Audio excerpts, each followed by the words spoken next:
with Seattle. Yeah, I was with you. If you remember last week, I gave them in the rapid fire as an under. I think everybody in that organization, except for Pete Carroll, believes they're playing for the future. They're playing for a good draft class the following year.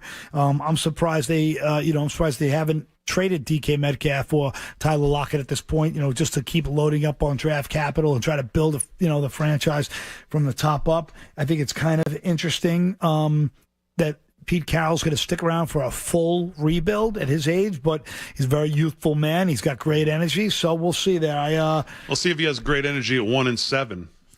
Well, I think 1-7 weighs on someone when you get to be that age. This is such a grind to be an NFL head coach. You get out of the box 1-6, 1-7, and all of a sudden you're not feeling like 78. You're feeling like 108. Yeah, well, it's hard to argue that game. I've already made the case for that under as well. That team is abysmal. They really have nothing outside of DK and Lockett. I just don't. Geno Smith is. We know exactly. Yeah, he showed a couple moments, but we know exactly what he is. He's a below-average backup starting quarterback, and he's at best a quality backup. Russell Wilson makes you a playoff team even when you're not a playoff team, just for the mere sake of having him. Yeah. He took teams that were not playoff teams to the playoffs for that team. He's gone. There's just no way around that. Yeah, no question about it. So, yeah, hard to argue with that pick. I think that's a rock-solid play there. So, I guess I have one more, and I'm going to go. We haven't done really any major chalk, so I'm gonna go full chalk here. I'm going to go with the Bills, and I think the Bills are a team that's on a full, nonstop, can't be stopped mission. I think it's a team that will come out of the gate with every bit of fury and fire. I love the fact that they added Von Miller, a lot of money, but that's a great compliment to edge rusher and Gregory Rousseau. He's long, he's lanky, he's quick. He was a former first-round pick, had a good rookie year last year, learned the ropes. Then you look at the interior of that line. I think that Ed Oliver is a young, energetic guy. It really shows he's on the rise. This is a team that, again, we've talked about Matt Milano in the past and his ability to green dot it and call plays. And, I think the linebackers will be decent, not great, but good. But I love what they got in the secondary again, between, Hyde and Micah Hyde and, I can't remember off the top of my head. I'm sorry. Jordan Poyer. They are really, there's a good defense that runs together and they stick together as a unit. So I like what they've got across the board. But offensively, I just see this team as a full-blown team on a mission. I think they're going to be, as long as, Josh Allen stays healthy, I think this team's going to be outstanding. I think that, some of the things they did in the draft are going to come to fruition, and their schedule just looks great to me. I think they come out with a vengeance against Los Angeles Rams. I think Tennessee is beatable. I think Miami is extremely beatable. Baltimore is, again, they've seen them so many times. They know exactly what they're getting. Pittsburgh is not exactly a team that they're going to have any fear of. And then, when they get to their division, it's going to be a cakewalk. It's 2-0 against the Jets. There's no denying that. And I don't know. I think it's an easy. I think they're going to go 2-0 against the Patriots. Again, a team that I don't think strikes fear into anyone. So I love this team over 11 wins, and no one's going to tell me different. I think this team is on a mission to be as a destructive of a force as we've seen. They know they were the best team in the league last year who should have won the Super Bowl, and I think they come out, and I think that's why I really think they're going to win the Super Bowl this year as well. Yeah, 4 playoff appearances in 5 seasons, and again, it's kind of like after they win, like you said, the regular season win total, that's really where it starts for this team, right? This is a team that now has to look at this AFC, a rugged AFC that now adds Russell Wilson in Denver, Matt Ryan in Indy, and you look at their bitter playoff losses to Kansas City. It is for them, it is all or nothing. It really is all or nothing for this team. Without a doubt. And the offensive line, to me, is going to still be an issue. Not great, but it's going to be at least average, and this offense only needs average. Guys, I can promise you this. The baseball's been on fire. College basketball's going today. College football's going today. And the NFL Don't rush us through the season, Paul. No, I know. Believe me. Don't rush us through the season. We've got to enjoy it. It's finally back. Why would I say that? Text free to 313-GET-INFO, 313-438-4636. Text the word free to 313-438-4636. 2-0 today. If you missed 2-0 last week with the Cowboys and the 49ers, do not miss 2-0 today. Plus, you'll get the rest of the preseason free. Text the word free right now to 313-GET-INFO. That's going to do it for us, everybody. Enjoy your Saturday. We'll see you back here next week for more of the FreeWinners.net radio show. Entertainment, fun, Philadelphia sports talk about the Eagles, Sixers, and more. Listen to 97.5 The Fanatic using your Amazon Alexa. Listen at home or in the office. Just be sure to enable the skill. Say, Alexa, enable 97.5 The Fanatic. Then anytime you want to listen, say, Alexa, open 97.5 The Fanatic. Okay, let's get started. I've got muscular dystrophy. That means my muscles are weak and it can be hard to breathe. Now is a scary time for everyone, as we are at a higher risk for respiratory infections. In good times and bad, the Muscular Dystrophy Association helps kids live with neuromuscular disease. The pandemic places more than 200,000 adults and children with muscular dystrophy at a greater risk. Breathing is often hard when you live with a neuromuscular disease. But the Muscular Dystrophy Association is here to help. MDA is what ensures they receive critical medical care at one of over 150 care centers across the U.S. During COVID-19, kids like me are at a greater risk. The Muscular Dystrophy Association needs your support now more than ever. COVID-19 won't stop us. To learn how you can help, please visit helpmda.org. Thank you. FanFest 2022 is coming. Saturday, October 1st at Xfinity Live. Doors open at 1 p.m. Presented by FanDuel Sportsbook. Here's what to expect. 100-foot obstacle course, rock wall, mechanical shark, the Fanatics' haunted Halloween beach, the Sixers half court, the Philadelphia Union's mobile soccer field, the Flyers inflatable goal, Franklin the mascot, gritty, exotic sports cars, all of our Fanatic hosts, DJ Mo Green, loads of food and beer. And just added, Eagles cornerback Darius Slay. Darius Slay is brought to us by CSL Plasma. The countdown is on. For more FanFest info and ticket raid days, go to 975thefanatic.com. Fanatic FanFest 2022, Saturday, October 1st from 1 to 5 p.m. at Xfinity Live and only from 97.5 The Fanatic. Philadelphia. WPEN Burlington, Philadelphia, a Beasley Media Group station, home of the most entertaining sports talk in Philadelphia. 97.5 The Fanatic, Philadelphia. Cause you can, and you don't stop. Cause you can, and you don't stop. Oh, when you can, and you don't stop. Like D coming down the show shine. I got the brand new juice, guaranteed like you. What's going on, everybody? Pat Egan with you for the next 3 hours. Wake and Cake Radio. Unfortunately, it is without the wake. Andrew Salchunas is on vacay. He is hanging with his lovely wife and coop at the Frank S. Farley station. Not station, the Frank S. Farley rest stop. He sent me a picture. Total violation on Chunas for not knowing what the Frank S. Farley rest stop was, and he calls himself a Jersey guy. I think that's a violation. He thought I was nuts for having known the name. I think it's a landmark. Whatever. Look, last night's Phillies game, that little 1-minute soliloquy was a distraction from what happened. It was ugly. There's no way to put it. It wasn't good. The only good part about last night's Phillies loss was the fact that at least it was over in enough time for you to realize you could either go to bed or figure out something else you wanted to do with your Friday night. Because there wasn't much to watch. It was pretty rough. And look, they're in September now. This Phil squad is in September, and this is kind of the time of the year where they have really, really struggled. Last, 2 or 3 years, it seems like they have completely crapped the bed in kind of epic fashion, too. And last year, they went into that last series against the Braves, and they just came up short. Bryce Harper, I think, went 0 for 12 in that series, or 1 for 11. So overall, it wasn't good. So you've got a situation where this team comes out, and look, it's a new team, right? It's a new team, it's a new manager, it's a new feel. I especially have said it a lot on the morning show that this squad just feels different under Rob Thompson. I continue to stand by that completely. So then why is it that when you look at the last 5 games, they're 1-4?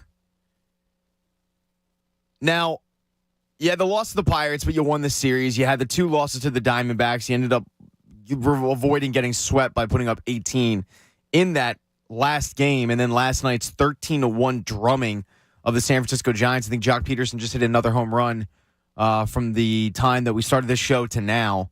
It was ugly.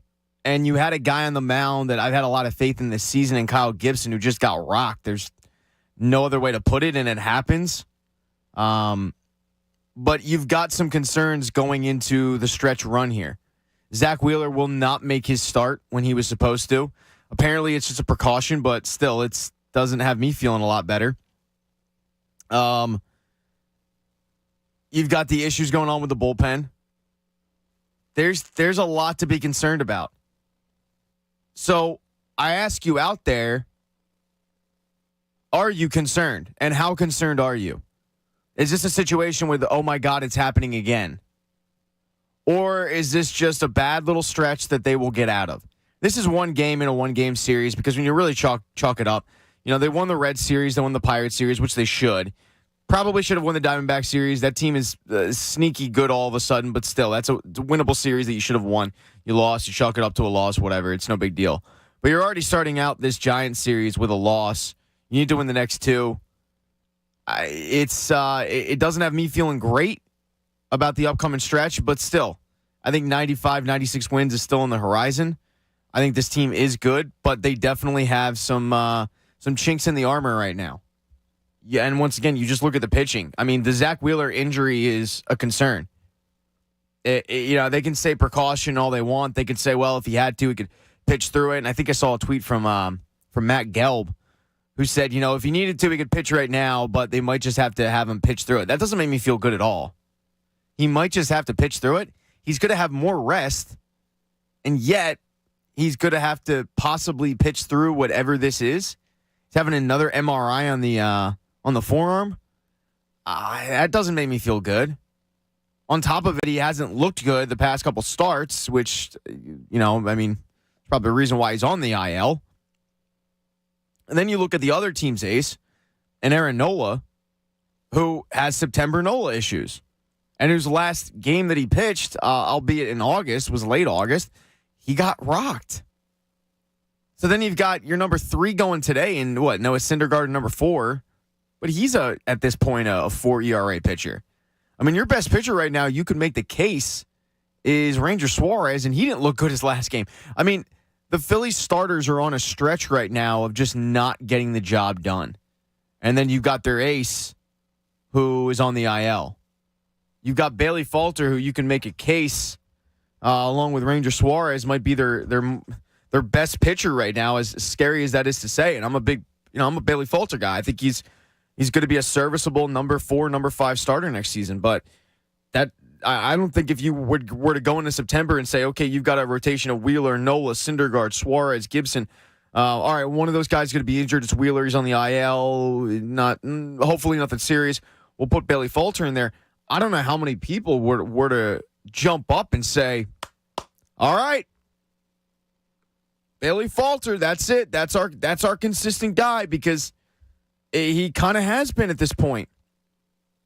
So as the Phillies fan out there, as you watched last night's game, or you might have seen the score or whatnot, and you've seen what's happened the past couple of games, is your concern level going up? Because I still think that this team makes the playoffs. I still think that this team wins 95, 96 games. I think this team rights the ship. But there are definite concerns out there when you've got Sir Anthony, who was supposed to come back September 2nd. Haven't heard a thing from him, right? He's got injury issues.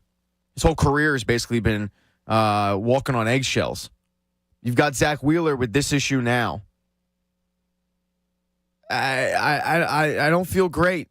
I don't feel great where they're at. And yet at the same time, I'm so confident that they will right the ship. I mean, the Wheeler injury is big. Falter injury is day to day, but he should make his next start.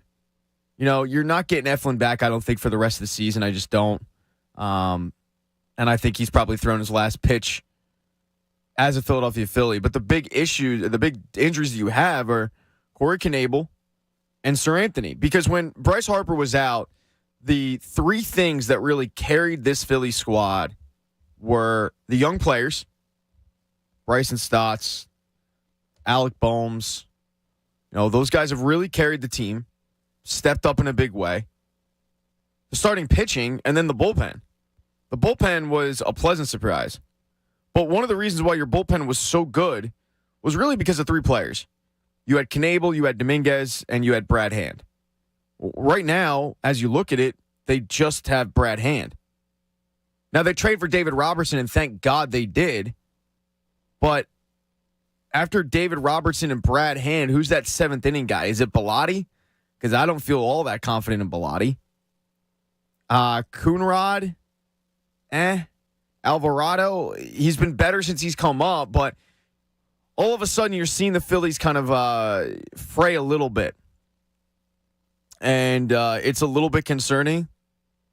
And I can't help in the back of my mind, even though I am convinced that they will make the playoffs, they will break the drought. In the back of my mind, I can't help but think, is it happening again? Is this going to be another September where the Phillies just let us down, and come October, there's not the hunt for Red October, there's the hunt for college football and NFL, and we put baseball on the back burner and we wait until pitchers and catchers, which the dreaded tweet of, well, don't worry, pitchers and catchers reporting blah, blah, blah. Stop. So that's kind of where I'm at right now on this Saturday. I wanted to come in and talk about a win, obviously. I want to talk about how they went in and took care of business against a bad San Francisco team, but they not only did they not do it, they got shelled. And it's kind of alarming that this has happened again. You worry that it's going to become a trend. And this, I think, is where Rob Thompson's really going to earn his money and possibly win this job outright. I'm pretty much accepted the fact Rob Thompson will be your manager next year, and I'm fine with that. He's done a great job. But at the same time, there's a lot of baseball to play. The players love the guy. Bryce Harper's wearing T-shirts of him, and we all know that when Bryce Harper wants something, Bryce Harper gets something. And I know John Kincaid has criticized GM Bryce Harper. GM Bryce Harper's been pretty good.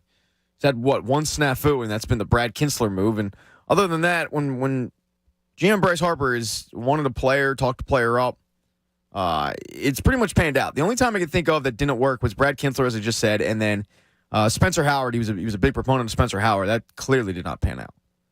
But right now, when you look at this Phillies team, 73 wins, 59 losses. I don't think a lot of people would have thought we would have been here. But when you look at this squad today, ending this drought, snapping this losing streak or losing stretch. It's not a streak because they won the last game in Arizona, but it's a stretch. They got to get it done today. Noah Syndergaard on the mound against Jake Junis.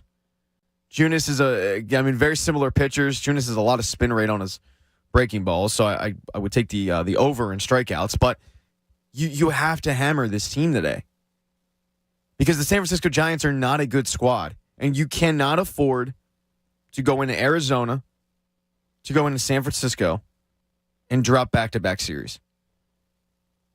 If you're coming out of the All-Star break and you get swept by the Cubs, and then you quickly right that ship, that's fine. I think we can all chalk that up to, hey, it's baseball. That kind of thing happens. But right now, what the Phillies are possibly facing, you cannot have happen. They need a big start today from Noah Syndergaard. They need a huge start. He's been okay since he's come over. I think I don't want to go as advertised because I think the name didn't live up to the results that you probably were going to get and that I think that we've gotten so far. I think if you were, I don't want to say casual fan, but if you hadn't been following along to Los Angeles Angels baseball, which honestly, why would you? Not a good baseball team. It's a different Noah Syndergaard than what we've grown accustomed to in New York. He's not Thor anymore. He's Fat Thor. He's not that imposing threat on the mound that's going to blow you away with a high 90s fastball and that strikeout pitch. He really had to become a pitcher and not a thrower because after having the Tommy John surgery, he's just not really the same guy. But that not same guy is still a decent major league pitcher who can get it done. He needs to get it done today. You need to take this game today. You need to take the series and kind of stop the bleeding right now. And they're still in a fine spot. Standings wise, look, they're good. I don't really have any doubts that they will end up making the playoffs. Knock on wood. But I'm just not ready to sit there and say like, look, it's sunshine and rainbows, nothing to fear here, because I feel like that would be me being the dog in the burning building saying everything's fine when it's not. I'm not panicked. I'm not freaking out. I'm not, sky is falling, but at the same time, you got to be real and say, okay, the Phillies right now are a good team. Okay. They're in the third wild card spot. San Diego has usurped them. They're 3.5 games up over Milwaukee, but you lose today, you lose a couple more games. Next thing you know, you're on the outside looking in. That can't happen. I mean, a week ago, we were looking at the second wild card spot as a foregone conclusion, and now, the Padres have jumped you. So I need to know your concern level out there. I need to know what your concern level was heading into September, and has it changed at all? And it's crazy to think, right? I mean, we've had one game in September. Literally one. It was last night, and it wasn't a good game. But it's that game combined with what you saw at the end of August that, as you standing back a little bit with a pause. 610-632-0975. The other thing that is, I don't want to say concerning, but surprising is, and I kind of warned people about this on the morning show. I got ripped for it, understandably so. I was being a soy boy with this line of thinking, but since Bryce Harper has come back, we haven't really seen that power surge. He's yet to hit a home run. He isn't playing poorly. I mean, look, the last game in Arizona, he went 3 for 4. First game against Arizona, he went 2 for 4 with 2 doubles. So it's not like he is in a slump or anything like that, but we haven't seen that MVP-like power surge, and I just wonder if maybe the hand is bothering him at all, or look, maybe it's just a matter of it's a short sample size. But you look at, this is now 7 games since he's come back from the injury and no home runs, and San Francisco's a little bit of a tough ballpark to hit home runs out of, unless, of course, you're a left-handed lefty hitter, which Jock Peterson proved last night. You can get a hold of a ball and smash one. Deep ballpark, though, pitcher's ballpark. But I'm a little bit surprised to see, when you look at now since he's come back, we're looking at 25 at-bats and no home runs. And this is, by the way, this is really nitpicking, because in that time, he's hitting like 350. All right, he's been getting the job on the plate. We just haven't seen the power surge. I just wonder how much of that is the hand and how much of it is just, hey, that's baseball. And he might crank off a week of he is just locked in Kyle Schwarber style. But last night's game, not good. I think anytime you have a situation where you got to throw in a position player, not a good sign. You had to sacrifice Sam Coonrod last night, who's one of your better relievers, a reliever that I have a little more faith in than a lot. You had to throw him in there, and he really couldn't get the job done. He looked bad. He gives up 4 earned. Christopher Sanchez was actually a pleasant surprise last night. He walked 4, but he struck out 6, and he was able to give you some much needed, eating innings with 3 2/3. But you had to throw Bilotti in there, and then you finish it off with Garrett Stubbs. So thank God it was an away game in a way, because they only had to throw pitchers out there for 8 innings and not 9. But it was rough, and I think it was a game that most of the players could not wait for it to wrap up. But you cannot let this snowball. You can't let this continue. And while I'm not concerned out there, I know some people are probably a little bit worried because this has been the Phillies' MO past couple seasons now of September hits and the team just falls apart. And that was a different leadership. That was Gabe, and that was, they had that stretch there where Gabe got fired and they brought in Charlie. That was a little weird. And they actually started playing better under Charlie. Not really a surprise, but still couldn't get the streak ended. You bring in Joe Girardi.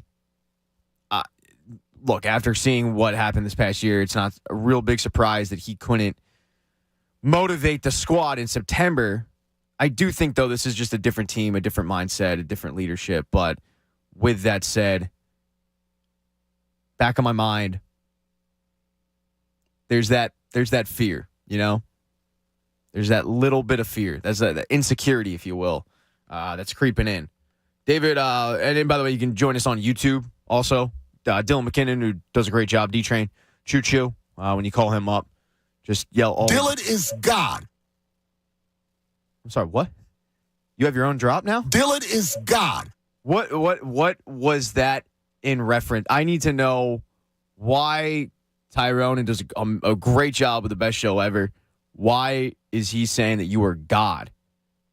This was from when he ripped Dave from Center City a new one for when Dave from Center City called Coach to complain about me for not letting him on the air. Yeah, that's a little bit of a violation of Don Dave of Center City. I mean, it's not. You got to understand with calling up to a radio station, it is not a God-given right that you get on the air. It is a luxury. It is a privilege, but it's not a right.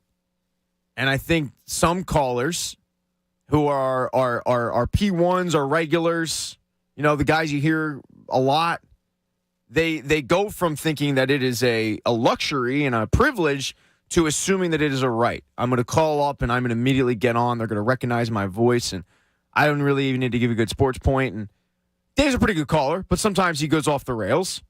And sometimes it's like, look, Dave, we got to give people a break. This isn't the Dave from Center City show. This is the best show ever. This is the John Cade show. This is Anthony Organo and Andrew Salchunas. This is, Waking Cake, whatever it is. We got to give people a little bit of a break from you. Because you got some callers that will call up multiple shows and make the same point.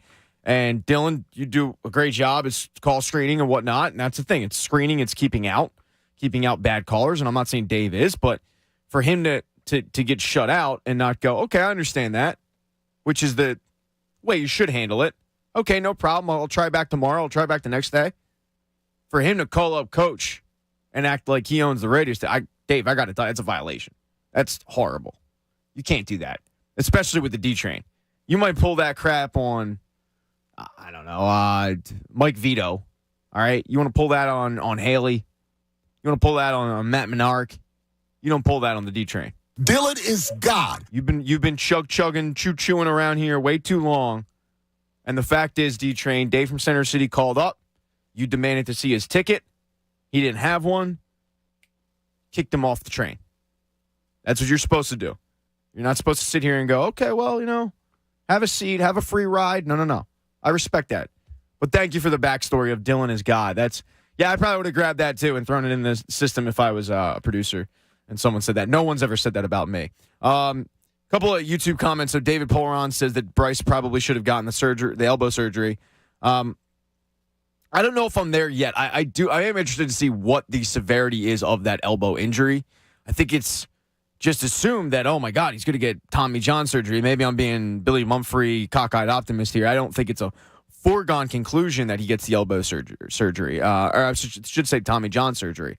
If he does, he'll be out until probably late May, June, and I think that they've proven this season especially that they can deal with that. Now, if they go out and they get like MBD, BD, BF, I think I nailed all those letters. If they go out and they get a Trey Turner, that's going to make life without Bryce Harper for those couple months much more manageable. But I'm not ready to sit there and go, hey, Bryce should have gotten the elbow surgery, because if he did, you're not getting Bryce at all for this stretch run. And as I said, look, the power's not there right now, and I'm a little critical of that. It's a typical Philadelphia sports thing of like, yeah, he's been great, but But he has been really good since he's come back. He's hitting over 350, so he's been great. But I'm not going to criticize you, though, for looking at this long term and saying, okay, getting into the playoffs, getting that stretch finished, and that losing streak of not making the playoffs, is that really worth it? That's not the long-term goal. The long-term goal here is to win a championship. Let's look ahead to 2023. I'm not going to rip you for that mindset. I am being a little short-sighted with saying, look, I just want playoff baseball. But a lot of people, David Polron, Daniel Miller says, I agree with JK, but yeah, probably should have gotten the surgery. So there's a few people on here, and I know there are people out there that say, yeah, Bryce probably should have gotten him. I'm not that guy, but I know I sound like Bob, who usually sits in this chair. But I can't blame you for having that mindset of going, look, this is a long-term game. Let's see the forest of the trees here. This isn't just a sprint, it's a marathon. And what does it matter if you break the stretch if you end up getting swept? I think it does matter personally. I think it's important to get some of these guys some playoff experience, especially the younger players. But if you have that mindset, I don't think you're completely off base and an idiot and all that. Just respectfully disagree with it. But look, we have a lot to get into. We have obviously Phillies baseball, and we'll continue that conversation. Big trade in the NBA that happened. There's a sport coming up called the NFL that starts this week. Popular. I've done a little bit of research on it. There's some guy named Travis Fulgham out there who people are saying 1,000 yards. So we'll dive into that a little bit. No, but we'll talk about the Eagles and all the moves they've made and whatnot. 610-632-0975 if you want to get in. Once again, we have the YouTube the broadcast up, so you can hop in with the chat. Good people in the chat. I see Alyssa in there and RC Burrows. A lot of the regulars in there. Good people. So and then we've got Gene, who is the worst because he's a Mets fan. I have no time for him. So yeah, hop in there. Hop on the phones. Hop on Twitter. All that good stuff. Pat Egan with you until noon on 97.5 Fanatic. 97.5 The Fanatic. Fan Fest 2022 is coming. Saturday, October 1st at Xfinity Live. Doors open at 1 p.m. Presented by FanDuel Sportsbook. Here's what to expect. 100-foot obstacle course, Rockwall Mechanical Shark, the Fanatics Haunted Halloween Beach, the Sixers Half Court, the Philadelphia Union's Mobile Soccer Field, the Flyers Inflatable Goal, Franklin the Mascot, gritty, exotic sports cars, all of our Fanatic hosts, DJ Mo Green, loads of food and beer. And just added, Eagles cornerback Darius Slay. Darius Slay is brought to us by CSL Plasma. The countdown is on. For more FanFest info and ticket raid days, go to 975thefanatic.com. Fanatic Fan Fest 2022, Saturday, October 1st from 1 to 5 p.m. at Xfinity Live and only from 97.5 The Fanatic, Philadelphia. Attention BetMGM customers. Have a friend who loves sports as much as you do? Here's your chance for both of you to earn a $50 bonus when they sign up through BetMGM's Refer a Friend program. Just sign into your BetMGM account and click on the Refer a Friend program to send your friend a message inviting them to register a new account in the same state you use BetMGM in. Once your friend signs up and makes a deposit, they'll receive a $50 bonus. And once your friend places a bet with their bonus and the wager is settled, you'll receive a $50 bonus as well. Visit BetMGM.com for terms and conditions. Must be 21 years of age or older to wager. Pennsylvania only. All promotions subject to qualification and eligibility requirements. Rewards issued with non-withdrawable site credit. Site credit expires within 30 days. If you or someone you know has a gambling problem, help is available. Call 1-800-GAMBLER. BetMGM Sports in partnership with Hollywood Casino Morgantown. In order for small businesses to thrive, they need to be smart, efficient, agile, staying ahead of the market at every turn, and finding ways to do more with less. That's never been more important than it is right now. So for a limited time, Comcast Business is introducing Small Business Savings, a deal for companies across the country. When you call in now, you can get powerful internet for just $39 a month for 12 months. $39 a month, with no annual contract and a money-back guarantee. All on the largest, fastest, reliable network for small businesses, with the company that powers more businesses than anyone else. So if you're a small business owner, don't wait. Call and get started today. Comcast Business, powering possibilities. Offer ends 9/21/22. Restrictions apply. New Comcast Business 50 megabits per second internet customers only. Requires EcoBill and AutoPay. Equipment, taxes, and fees extra and subject to change. Call or go online for details. After promo, regular rates apply. If the best part of your workday is spent listening to us on your drive to work and back, maybe it's time your workday was spent somewhere else. Many of the companies you hear advertising on the Fanatic are hiring talented, hardworking people just like you. Visit the Fanatic job board at 975thefanatic.com/now hiring for links to career opportunities with our partners. Let First Student Philadelphia put you in the driver's seat. School bus driver openings offer a $23 per hour wage and sign-on bonus up to $4,000. Apply today at workatfirst.com. S&S Remodeling, a fourth-generation family-owned and operated home improvement company in Delaware County, is hiring experienced window and door installers. Go to ssremodeling.com. These are just a few of our advertisers now hiring. Check out the full list at 975thefanatic.com/now hiring. We love working with these companies, and we're sure you will too.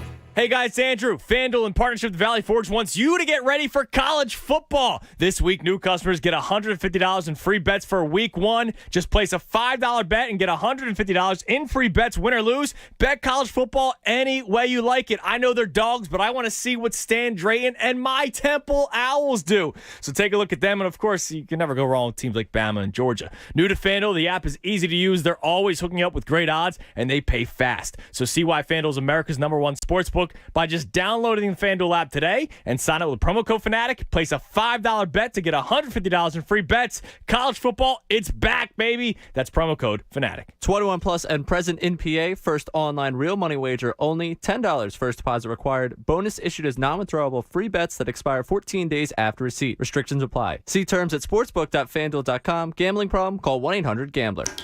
That's the sound of a crack in the ceiling found at a home inspection. But with a Realtor by your side, a newfound leak might only cause minor worries. With their expertise, a Realtor can suggest a credit at closing and even connect you to a contractor to help you shore up that leak and alleviate your worries. When it comes to cracks in your plans, the expertise of a Realtor can make all the difference. The difference between an agent and a Realtor is real.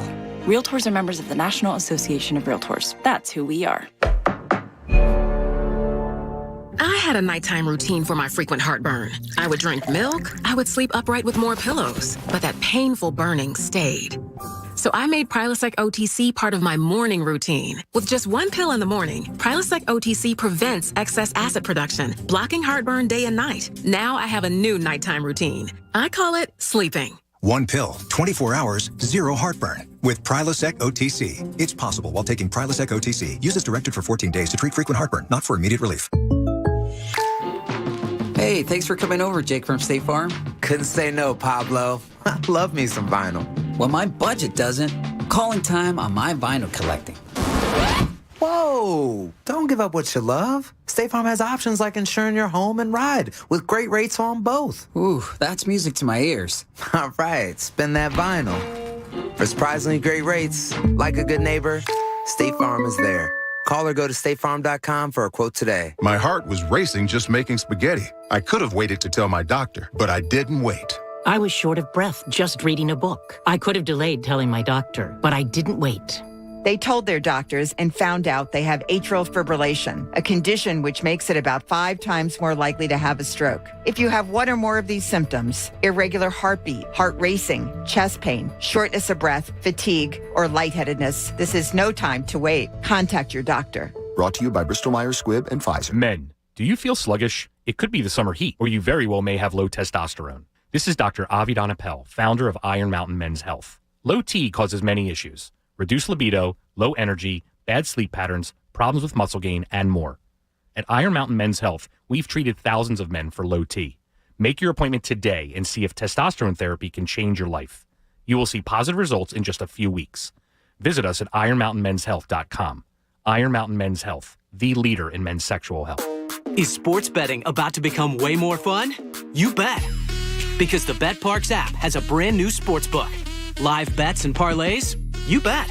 Instant deposits and incredible app experience? You bet. Plus, your first bet is risk-free up to $750. So, are you already a winner just for signing up on the BetParx Sportsbook app? You bet. BetParx, Gambling problem? Call 1-800-GAMBLER. Terms and conditions apply. Pennsylvania and New Jersey only. Staples has everything for school at great prices. So this year you won't go back to school. You'll be ready to move forward and master 5th grade math. I can't do this. It's impossible. Not you, Dad, your daughter. Staples will help her move forward. Right. Right now, Staples one-subject notebooks are just 35 cents each. Plus, during the backpack clearance event, you'll save up to 50% on select backpacks, lunch bags, and water bottles. Staples, this year we're not going back. We're going forward to school. In-store only, ends 9/3, limit 30 on notebooks. Listen to 97.5 The Fanatic everywhere. On Alexa at 975thefanatic.com, the Fanatic app, and now on Odyssey. Listen to the best Philadelphia sports talk from 97.5 The Fanatic on your Amazon Alexa. Okay, let's get started. At home or in the office. Wow. Just be sure to enable the skill. Say, Alexa, enable 97.5 The Fanatic. Then, anytime you want to listen, say, Alexa, open 97.5 The Fanatic. Excellent choice.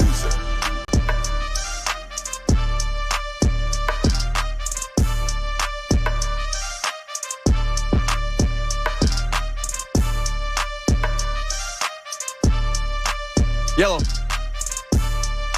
Pat Egan with you, recapping an exciting night in Philly sports. And by exciting, I mean it wasn't good. So my night was filled with 7:30 Temple kicked off. If you've listened to the station before, I'm a huge Temple football fan. And look, it's a rebuilding year. Stan Drayton comes in, and I think any Temple fan is realistic of what to expect. The over-under for the season was 2.5 wins. But it's the hope that, okay, he can get in here and get some of his recruits, rebuild the program, a la, Matt Rule and what he did. And if you remember that Matt Rule year, his first year, same thing. It was 2 wins.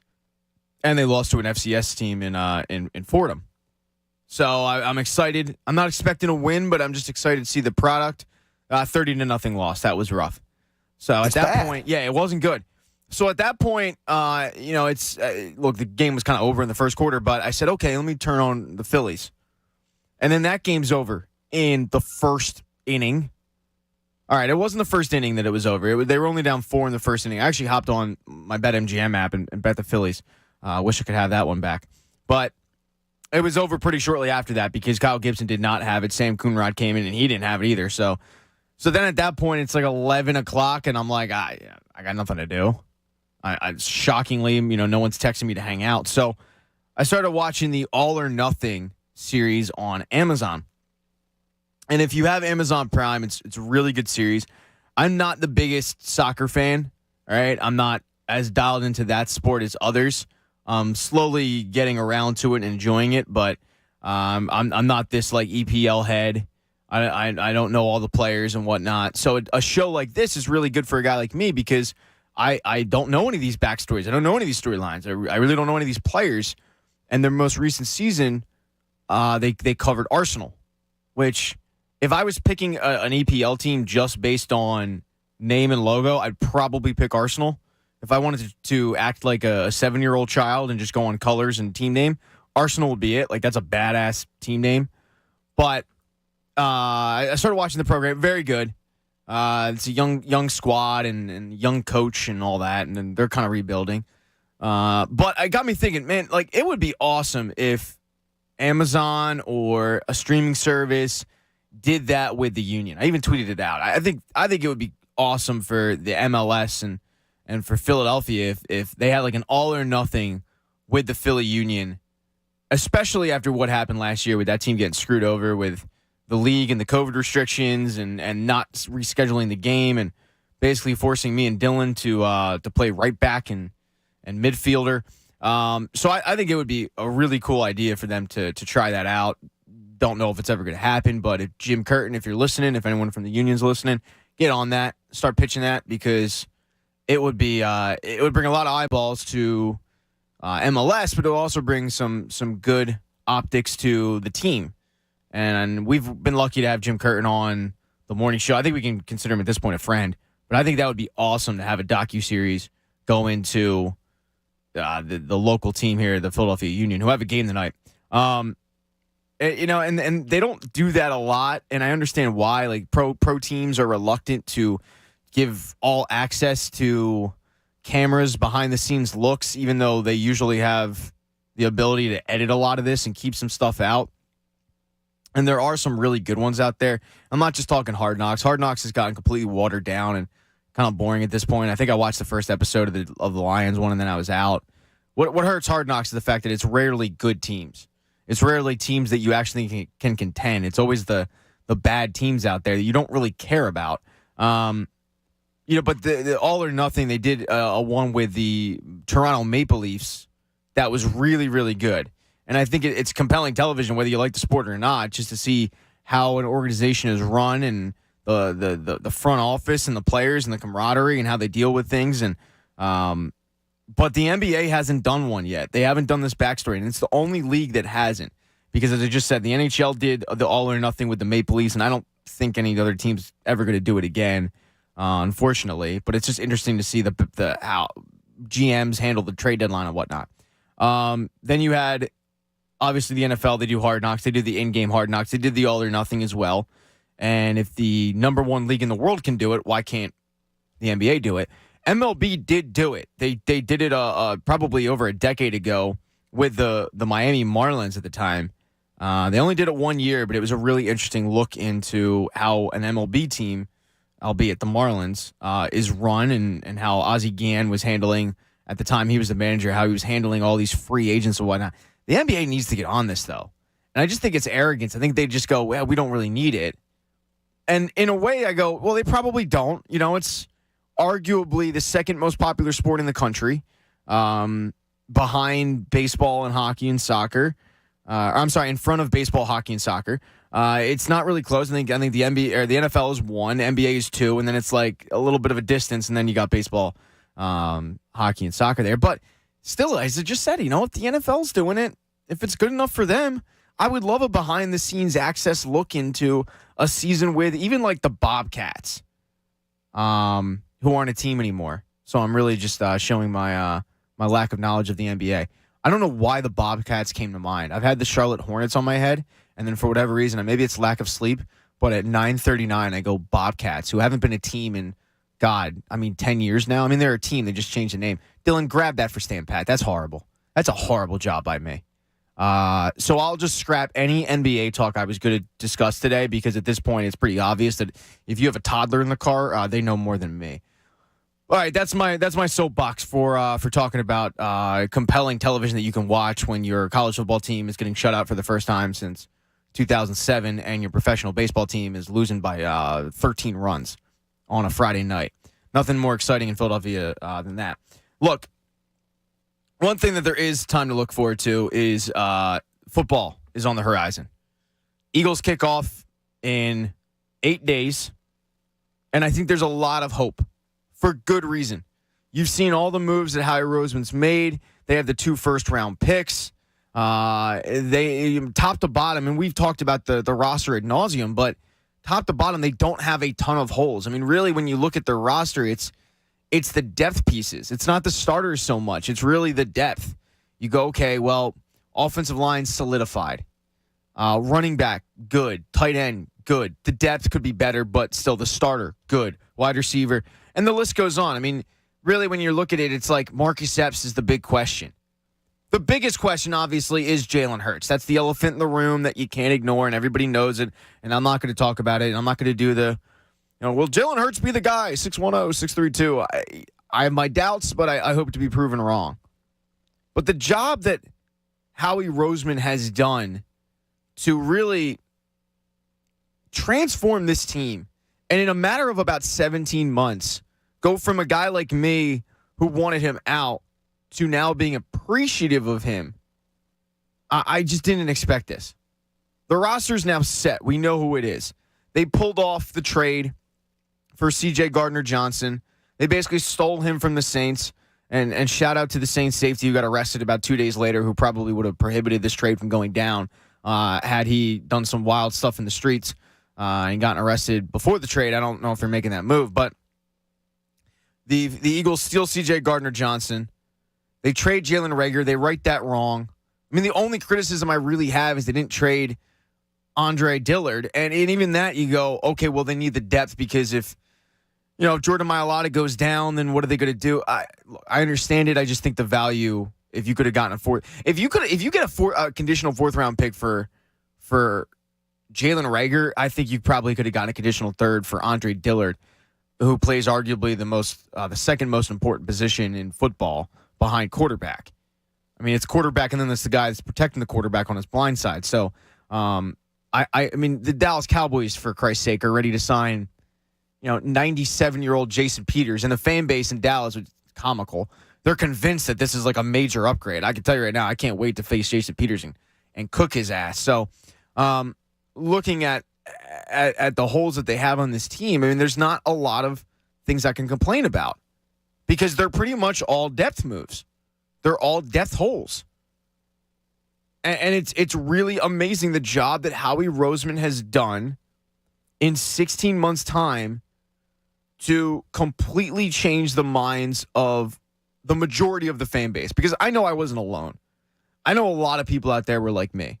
They were ready to just move on. We hear from Adam Schefter every Wednesday at 8:10 a.m., and he said it before, and I'm sure he'll say it again. Howie Roseman would be out of a job for about 5 minutes. I don't care at all. I didn't care then. I still don't care. The NFL is an old boys club. If you have a job in the NFL, you have a job for life. All right? There's nothing you can do to not have a job, it seems like. How many jobs, how many second chances did Rob Ryan get? And that guy was a horrible coordinator. I mean, same thing with like Brian Schottenheimer. Horrible coordinator. Continues to get jobs. So I don't really care about the logic of, well, we can't move on from a guy because he would get hired in a minute. Whatever. But at that time, 16 months ago, I was ready to move on because you hadn't seen the progression from the 2018 draft class that was a really good one. They only had 4 or 5 picks, but it seemed like they hit on Avonte Maddox, Dallas Goedert, and Jordan Mailata. We hadn't seen that step up. At that point, Avonte Maddox hadn't stepped into the slot cornerback spot. He was coming off a down year. Dallas Goedert he had drop issues, and there was questions if he was going to take that next step, and Mailata wasn't even a starter. So this past year did a lot for Howie Roseman and the mindset of, well, the draft history has been rough. I mean, because this past year really saved in a lot of ways the 2018 draft class. And then you look at the moves that he made. I wasn't happy when they traded out of 6 because I thought Kyle Pitts would be there, and I thought Jamar Chase might be there, but Howie didn't. Howie knew better than I. So he trades out with the Dolphins. He gets the first-round pick that he ends up using to kind of trade up and select Jordan Davis. And it's like the moves that he made, it's like he was a soothsayer. And he just, Miss Cleo style, predicted the future that I didn't. He moves that back to 12, and then he goes, oh, crap, well, the Giants are at 11. I need to get Devontae Smith. They're going to want him. So he does that. And the Giants ended up actually salvaging that and making a pretty good trade with the Bears and getting their first-round pick. We'll see if it's a new New York Giants squad with Brian Daboll and a new GM up there. But they salvaged that move. But, I mean, don't get it twisted. Like, they were annoyed. They were mad. Devontae Smith was their guy, and the Eagles jumped up and just leapfrogged him. Genius move by Howie. There haven't been a lot of moves recently that I have disliked. Now, can you give him credit for the Jalen Reagor move? Can you give him credit for the trade of J.J. Arcega-Whiteside when he was the one who selected him? Whether you believe that it was him or somebody else in the room dictating that they take these players or whatnot, he was still the GM. So can you give him credit for putting out the fire when he said it? I go, yeah, you can in a way. I mean, you're not praising him, you're not lauding him, but the first step to fixing yourself is admitting you had a problem. And time again in the NFL, you see these GMs think they're the smartest guy in the room, and they don't. They don't fix themselves, right? They don't right the wrongs. They don't fix the mistakes that they made. They're dug in. And we saw it with Howie. We saw him for probably a year longer than he should stick with a J.J. Arcega-Whiteside. But the fact that he dumps him off on Seattle, gets a 4th-round pick from Seattle that had kind of lost his way in that system, trades him for a draft pick that you end up using in combination with your own to get C.J. Gardner-Johnson, like that's a really strong move by him. I mean, in a way, you traded a a late round draft pick, and J.J. Arcega-Whiteside for a starting safety. That if he doesn't pan out for safety, you've got a starting cornerback who, by all reports, New Orleans is not happy to lose, and he's gonna gel very well with this city. C.J. Gardner-Johnson, a Philly guy, 610. But that move, came out of nowhere. And I know when the Anthony Harris move went down, when they released him, our friend Zach Berman tweeted out, like, I want to know what they're up to because this doesn't really make a lot of sense. And then about an hour later, that move comes out. It's like, Howie's at it again. And then the most comical thing was after the final roster cuts, Howie comes on and says, well, when he's asked about Jalen Reagor, he practices. He practiced every day. He must have called up Minnesota and praised the ability of Jalen Reagor to practice because he dumps him off for way more than I would have thought you would have gotten. A conditional fourth that I would assume might end up being a fifth, but they don't have a lot of wide receiver depth in Minnesota. They're kind of banged up. I don't think there's a chance in hell that Jalen Reagor ends up becoming anything with the Minnesota Vikings. But he at least righted the wrong and got some value. Once again, I would like him to do the same thing with Andre Dillard. And according to Ian Rappaport, they had offers, but they liked the depth and all that, whatever. But it's more ammunition that if your quarterback isn't the guy, you can use these picks to get up and possibly use to trade up and get a guy in the draft or trade for a guy or whatnot. But I gotta give him credit. Now, there are going to be the detractors out there, and I completely understand it, that go, well, look, Justin Jefferson's there. You were smartest guy in the room for about 3 years there, and you decided to take this guy from TCU. I can't give you credit for that. I am not going to argue with you on that.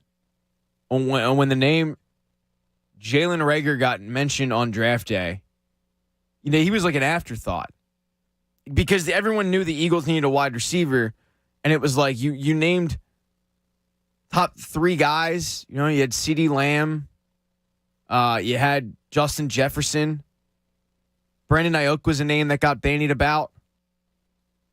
And then it was, oh, yeah, by the way, there's this guy in TCU, but we're just going to kind of mention him because he's projected to go like late first round pick. They overdrafted him, and then he just never panned out. And it's just that will always kind of haunt me. And this is a year after DK Metcalf. So if you don't want to give Howie credit, look, I understand that you're still hurt by those moves, but you have to look at the past 16, 17 months, whatever it's been. He's done a really good job. So I'm going to ask you out there, and then we'll hopefully get some feedback with the next segment. They've made a lot of good moves. The trade up for Jordan Davis. Jordan Davis looks, by all accounts, all right, he hasn't played it down in the NFL, but by all accounts from the practices and whatnot, Jordan Davis looks like a man-child who is just dummying and bullying around offensive linemen. Now, in the preseason, it was backups, but you look at what he did to Cam Jurgens in that one clip, and look, it's one clip, but it's exciting that they might have hit on, the future Fletcher Cox to give them that defensive line depth that they very much need. Then he goes out and he trades for A.J. Brown. He goes out and he gets C.J. Gardner-Johnson. And then all the free agent moves that they made. So what offseason acquisition are you looking forward to most? And I will take out A.J. Brown because that's going to be the obvious one. If we did a poll and I mentioned all the offseason acquisitions, 92% would say, well, it's obviously A.J. Brown. Look, we haven't seen a wide receiver with this physical build and this pass-catching ability probably since T.O. And I don't think he's going to put up T.O. numbers. That is very unfair to him, and he doesn't have a quarterback as good as Donovan to give him that ability to put up T.O. numbers. But in terms of Deshaun Jackson was a burner. Jeremy Maclin was solid. Alshon Jeffrey was physical, and he could win 50-50 balls, but he wasn't anywhere near A.J. Brown. It's going to be exciting to see him work. And then in tandem with Devontae Smith, that's going to be spicy. But I'm talking about all the other moves they made. Free agency, the trades, what? And I'll throw in the draft picks as well. I'll throw in Jordan Davis. If you want to give me Nakobe Dean, if you want to give me Cam Jurgens. The fact that, and I talked about it yesterday on the morning show, an NFC exec was asked what rookie will be in the NFL Top 100 next year, and he said, it's actually a guy that probably won't even play. It's Cam Jurgens. And I think that NFC exec knows that Cam Jurgens probably has no shot. You're not going to put a guy in the top 100 that doesn't play, but I think it was more of the praise for Cam Jurgens saying this guy's going to be a stud for years. That's exciting. So the draft combined with the free agent moves, combined with the trades, once again, I'm taking A.J. Brown out of it, but what move has you most pumped? What player did they get and they bring in for this upcoming season has you most excited to watch on Sunday? I have my answer. I want to hear yours. All right, you can hop on the YouTube chat. You can call me up, 610-632-0975. Wake and Cake Radio. Without the wake, Andrew Saltunis decided to take Labor Day weekend off. Labor Day, we celebrate working by not working. Makes absolutely no sense whatsoever. So he abandoned me, my brother in arms. Not to worry. We will still do game time. Dylan, I need you, when you go back there, I need you to mute Gene Thornton, because I think I, along with the rest of the YouTube chat, is completely sick of him talking about the Mets. All right? Until you do anything in October, I don't want to hear, Gene, I don't want to hear anything about the Mason Mets. All right? I don't. Because until you do anything in October, you are the LOL Mets. You can take that trumpet and you can shove it. All right? That stupid Timmy trumpet thing. It's adorable. It's cute. But until you actually do something, you cheer for a team that practiced a World Series parade or a World Series celebration last year. You're a joke, bud. So you are now blocked for the day. All right? Dylan's going to do it. He's the conductor. You don't have a ticket. Get out. I'm sick of it. I don't care if you're 3 for 4. Have some respect. No one's here for it. You're out. But you out there, you can join in. As long as it's not talking about the Mets. 610-632-0975. Pat Egan with you until noon on The Fanatic. 97.5, The Fanatic. Hey, it's Jen Scordo. Kick off week 1 with FanDuel in partnership with Valley Forge, America's #1 sportsbook. Join today. Get $150 in free bets guaranteed when you place your first $5 bet. That's it. Sign up using promo code SCORDO to get in on all the action. Turn game day into payday all season long. Week 1, and I am pumped. I like our own Philadelphia team over Detroit, of course, and the over on total wins for the season at 9.5 for Philadelphia. You would take that bet and maybe a little upset. I like Jacksonville over Washington. Let's see what happens. Bet on more than just the final score, too. Wager on everything from touchdowns to total yards to catches. You can even combine your bets for a chance at a bigger payout with the same game parlay. I love those. Don't fumble your chance for $150 in free bets, win or lose. Use promo code SCORDO and make every moment more with FanDuel, the official sportsbook partner of the NFL. 21 plus and present in PA. First online real money wager only. $10 first deposit required. Bonus issued as non-withdrawable free bets that expire 14 days after receipt. Restrictions apply. See terms at sportsbook.fanduel.com. Gambling problem? Call 1-800-GAMBLER. T-Mobile believes customers deserve to get more without paying more. Everything from entertainment benefits like Netflix on Us to travel benefits to Scam Shield protection, all with taxes and fees included. So the price you see is the price you pay. When you're a T-Mobile customer, you get over $225 in value every month in benefits with our Max Family Plan. That's like paying for nosebleed seats and getting to sit in the front row. That's right. At T-Mobile, your family gets over $225 worth of value and benefits with our Max Plan each and every month. Plus, with our Price Lock Guarantee, we won't raise your rate plan price for talk, text, and data ever. That's like paying for a cab and getting a stretch limo. At T-Mobile, you get value beyond the expected. Qualifying service required. Value based on included monthly benefits. Sales tax and regulatory fees included in Max's monthly price. Price Lock guarantees rate price of talk, text, and data for new accounts with qualifying service. Exclusions apply. See details at T-Mobile.com.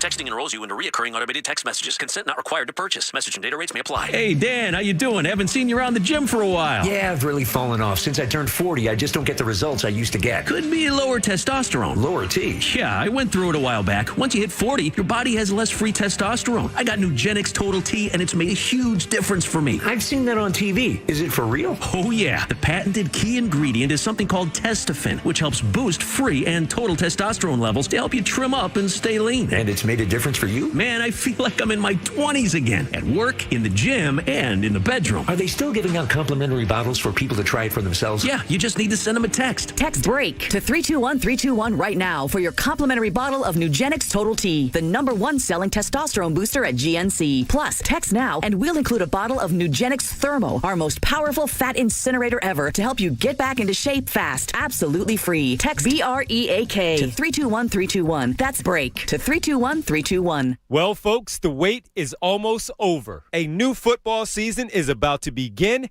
Get ready for the NFL Week 1 action with DraftKings Sportsbook, an official sports betting partner of the NFL. And to celebrate the return of football, DraftKings is giving new customers a can't-miss offer.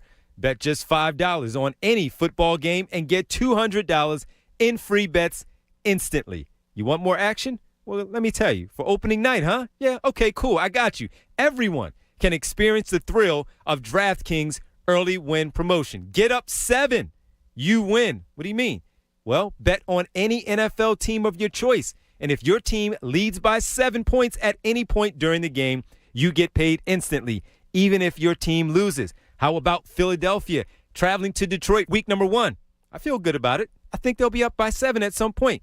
You should go with that one. How about San Francisco traveling to Chicago? I think that's a pretty good bet there where you may want to drop a line. So download the DraftKings Sportsbook app now and use promo code FANATIC to get $200 in free bets instantly when you place a $5 bet on any football game. That's code FANATIC only at DraftKings Sportsbook, an official sports betting partner of the NFL. You must be 21 or older, Pennsylvania only. Bonus issued as free bets. 1 early win token issued at opt-in. Moneyline bets only. Deposit and wagering restrictions apply. Eligibility and terms at DraftKings.com/football terms in partnership with Meadows Racetrack and Casino. Gambling problem? Call 1-800-GAMBLER. The Labor Day event from Dell Technologies is here. End the summer strong by starting up a new season of productivity. Your business upgrade begins with up to 48% off top-rated laptops, like Vostro, taking performance to the next level with 12th Gen Intel Core processors. It's time to push your growing business even further. What's next for you? Upgrade today by calling 877-ASK-DELL. That's 877-ASK-DELL. Hey, thanks for coming over, Jake from State Farm. Couldn't say no, Pablo. I love me some vinyl. Well, my budget doesn't. Calling time on my vinyl collecting. Whoa! Don't give up what you love. State Farm has options like insuring your home and ride with great rates on both. Ooh, that's music to my ears. All right, spin that vinyl. For surprisingly great rates, like a good neighbor, State Farm is there. Call or go to statefarm.com for a quote today. Call timeout on your game day plans. The sports bar you and your friends are looking for is in your backyard, right in Huntington Bound. 97.5 The Fanatic takes the morning show on the road before every away game. Live from Timeout on Pine in Huntington Bound. Right off Philmont Avenue on Pine Road. Timeout on Pine has the area's largest screens, perfect for all live sports. With plenty of free parking, great food and drink specials, and a spacious bar, there's no better place to meet friends and watch sports than Timeout on Pine. For more info, visit timeoutpa.com. That's timeoutpa.com. Kick off your fall with Labor Day savings at Lowe's. Save $50 on a Lowe's exclusive Charbroil Performance Series 4-burner gas grill, just $2.99. Plus, get 3 1-cubic-foot bags of Stay Green garden soil for just $10. Stay Green provides time-released nutrients based on the amount of moisture in the soil, so plants get what they need when they need it. Shop Labor Day savings now at Lowe's. Offers valid through 9/7 while supplies last. Soil offer excludes Alaska and Hawaii. Kenny Mayne here with this declaration for new Caesar Sportsbook app users from Caesar. Your first bet's on us, is what Caesar told me to say. So, if you don't win, you get up to $1,250 back as a free bet. Download the Caesar Sportsbook app and sign up with the code RADIOFULL. Open to new users in Pennsylvania who are 21 or older. Qualifying bet loses. Bet amount returned as a credit. Must use within 14 days. See Caesar.com/promos for full terms. If you or someone you know has a gambling problem, call 1-800-GAMBLER. Hello? Whether you're at home or on the go, listen to 97.5 The Fanatic on Odyssey on your smartphone, Roku, LG Smart TV, Waze, and more. That's Odyssey, AUDACY. Check it out now. WPEN Burlington, Philadelphia, a Beasley Media Group station, home of the most entertaining sports talk in Philadelphia. 97.5, The Fanatic, Philadelphia.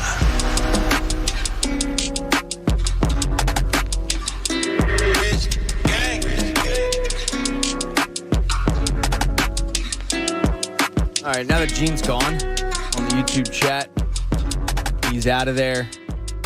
And it has morphed into people making fun of Gene, which is great. Gene cheats at Connect 4. Gene makes ice in the parking lot, then slips on it. Some good stuff on the YouTube chat. If you haven't joined in, it's a vibe, as the kids say. It's fun. Good people out there. Now that we kicked out the one Mets fan, good people. So you can hop in there. You can tell me what you're thinking. If you don't want to call in, there's also Twitter, and then obviously the phone 610-632-0975. Pat Egan with you. Wake and Cake Radio. I am solo today as Andrew Salchunas, enjoying some much-deserved R&R with the family, the wife and the kid. It's different going down the shore when you have a child now. It's enjoying things like Pirate Island golf with your child. It just hits a little bit different. So I did that this past week. We went down to Ocean City for, literally like 24 hours. And I hadn't been on the shore in about 3 years just because of pandemic. And I'm not usually a shore person, but we took my son down there, and he was all excited to go to Pirate Island golf and kept saying, "Daddy, Pirate Island's going to be amazing at night. It's going to be so cool." And the kid is just brutal at golf, but it was cool to see the joy in his face. Whereas normally, when I would go play Pirate Island golf, I'm out there on the PGA Tour, I'm counting water hazards and whatnot, but it's a little different. So hopefully, Andrew's and his wife and little Coop are enjoying the shore. I know they're Jersey people, even though they don't know what Frank S. Farley is. Losers, but. I hope they're enjoying some much needed relaxation before we kick off Wake and Cake and before football season. It's exciting. So I know we'll be broadcasting from a few Temple football games, which will be cool for both of us because me and Andrew are both Temple fans. Andrew actually went to the school. I got a nice letter that said thanks but no thanks, but still cheer from him. And that's my squad, even though they lost last night. And then obviously if you missed the news, we will be doing the pregame show, John Kincaid show. For home games, we will be at Xfinity Live, and John will be with us. He will be leading you up from 9 to 10, and then the whole show will join him. And then for away games, we will be at Timeout on Pine. John will not be there. It will be me, Jamie, and Bob, and then I will be leading you from 9 to 10, and then we'll lead you up until kickoff. So it should be a lot of fun. 2 locations, 2 great spots. I know Jamie's looked at the menu for Timeout on Pine, and he needed a few minutes to himself. He's just, the man loves food, and he got very excited. It was a little bit of a giggle fest, a little uncomfortable when he started looking at the menu for Timeout on Pine. So I think Jamie's looking more forward to the food than breaking down football, but I can't blame him. But yeah, stop on by if you guys are in the area, Huntington Valley, and then for the home games, we'll be at Xfinity Live and the Victory Beer Hall. So it should be fun, and we've got you covered for football season. We talked a little bit last segment about the moves that Howie Roseman has made and the ones that you're most excited about. I'm going to take A.J. Brown out of it because I think that's the obvious one in the room. But I'm talking about the other moves that he's made, and he's made some really good ones, whether it be the draft, whether it be trades, or whether it be free agency. I think that Howie's done a really good job. There's not a lot of complaints. Even the mistakes that he's made, a la Jalen Reagor, he's fixed, by recognizing, okay, I need to get some value. I think, like last year, for example, Howie keeping J.J. Arcega-Whiteside on the team, I don't know how much of that was Howie going, well, maybe I can get something out of him that from Sirianni. Maybe Sirianni can get something out of him that Doug Peterson couldn't. And then we quickly realized, nope, not the case. But he traded both those guys away, those mistakes, and he got something for him. So the guy, though, that in this upcoming season that I am most looking forward to, other than A.J. Brown, is Hassan Reddick. And this isn't just because I'm a Temple guy, but I think that Hassan Reddick is going to fix a lot of problems that they had. in terms of getting to the quarterback. Now, he came out of Temple, and he was that hybrid defensive end linebacker, and it took a couple of years for Arizona to just figure out even how to use him. And then once they did, they had already decided not to pick up his fifth-year option. So he really had his breakout season his fifth year when they finally figured out, okay, maybe we should use him this particular way. And then all of a sudden, he breaks out. He goes from 1 sack to 12.5 sacks. And he cashes in with Carolina on a 1-year deal. And you go, well, can he do it again in a different scheme? It's his college coach. It's Matt Ruled over there.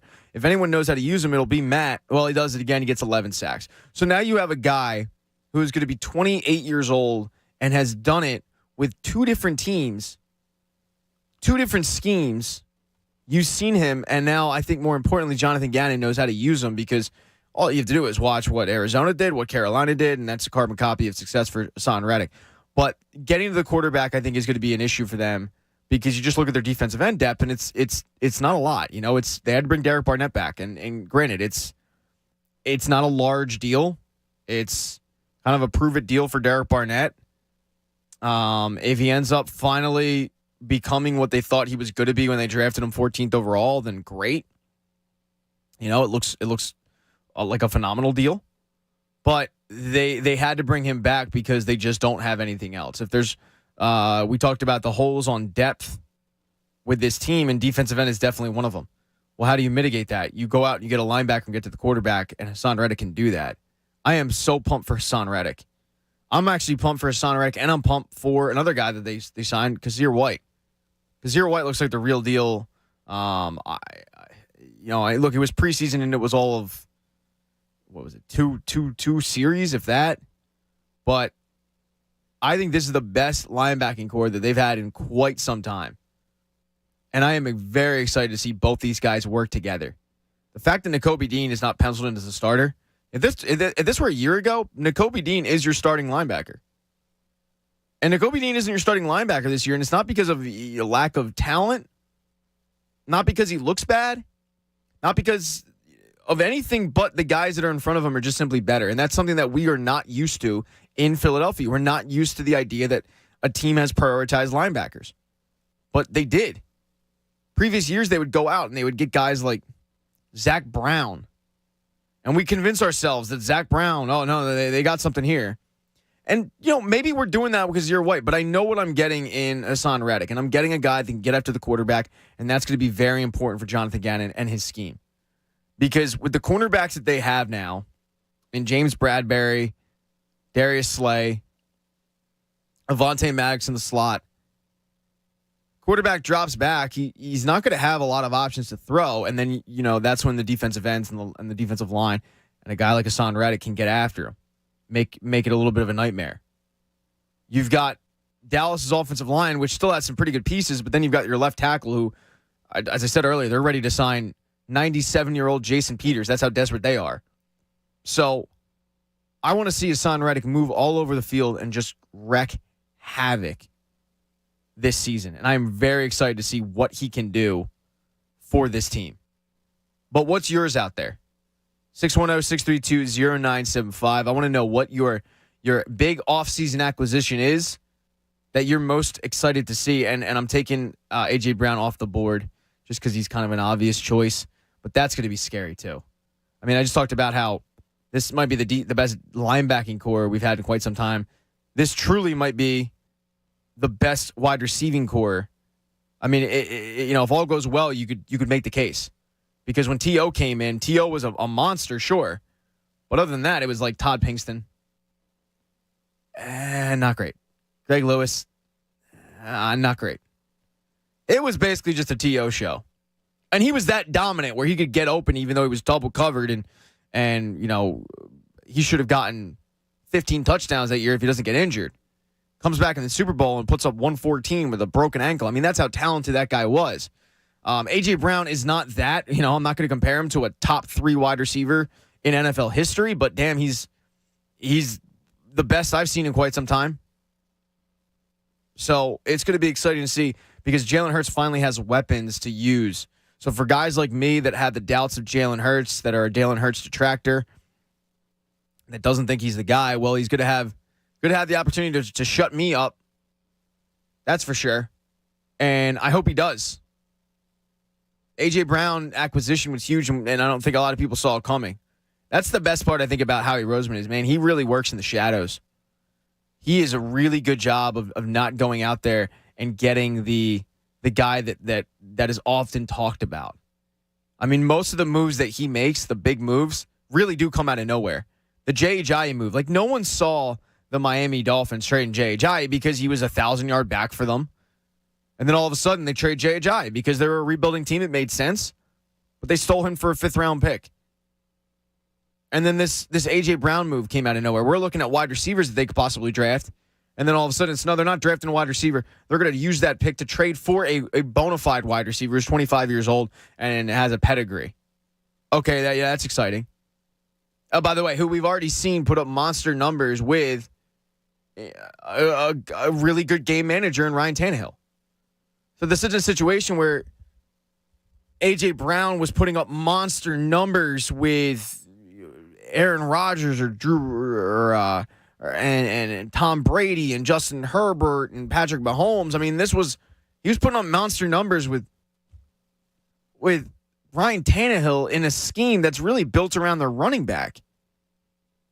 So that leads you to believe that, okay, well, he can pretty much do the same thing with Jalen Hurts. Or at least you hope. Once again, haven't played it down yet, but you hope. And Devontae Smith on the outside is gonna help quite a bit. So I'm pumped for the season, but the acquisition that I'm most pumped up for other than A.J. Brown is Hassan Reddick. To get that pass rushing linebacker in here is going to be a good time. I hope.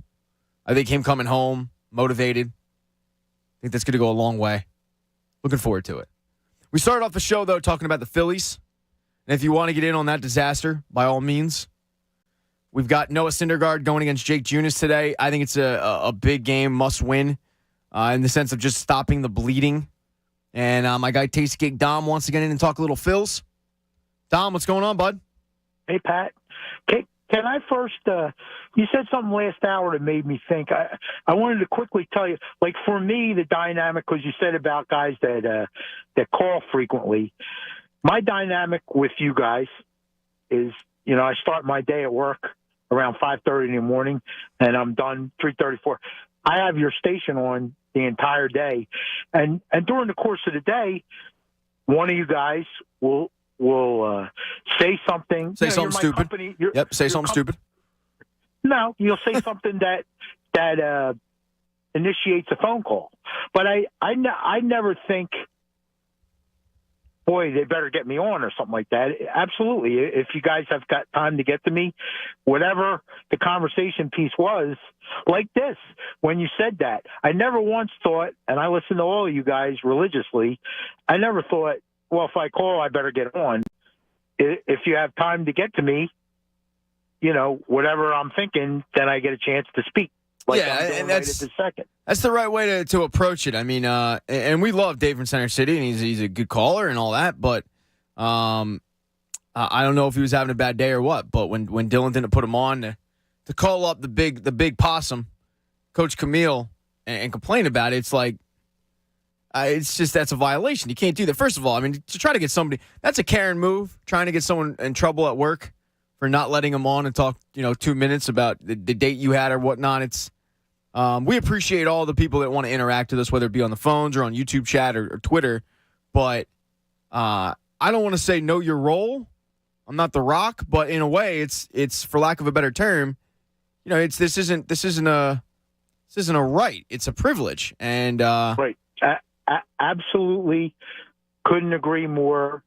On both ways, right, Pat? Just like the hosts on the station have to earn my right to keep. I always have the right to turn the dial. Yes, absolutely. If there's something going on the show that I don't particularly care for, I have the right to switch to another station. So you're right. It's a privilege in both ways. Yeah, I completely agree with you. And I mean, there's like a handful of callers that I have just like had it with and won't go to. I mean, they're few and far between, and we have great callers and great listeners and interaction. But I just that didn't sit well with me to hear that Dave from Center City called up the Big Possum and tried to get D-Train in trouble. Like, look, if you don't have a ticket for the train, you're not getting on. That's just the way it works. Ticket.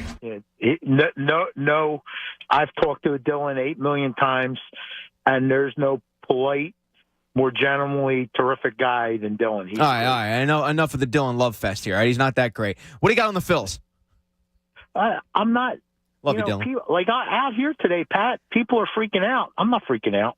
Yeah, I'm not freaking out. I kind of expected that. I kind of expected people to be sounding the alarms a little bit, and in a way, I understand it. But I'm the same way. I'm not freaking out. Look, it's in the back of my head. The fact that they possibly could be in another September where it's a bleep show, but I'm not panicking yet, and it's mainly because I've seen Rob Thompson be able to get a handle on these kind of things. Now, this is probably the longest stretch of losing that he's dealt with. Yep. He had that 3-game sweep against the Cubs right out of the break. Yep. This is 4 losses in your last 5.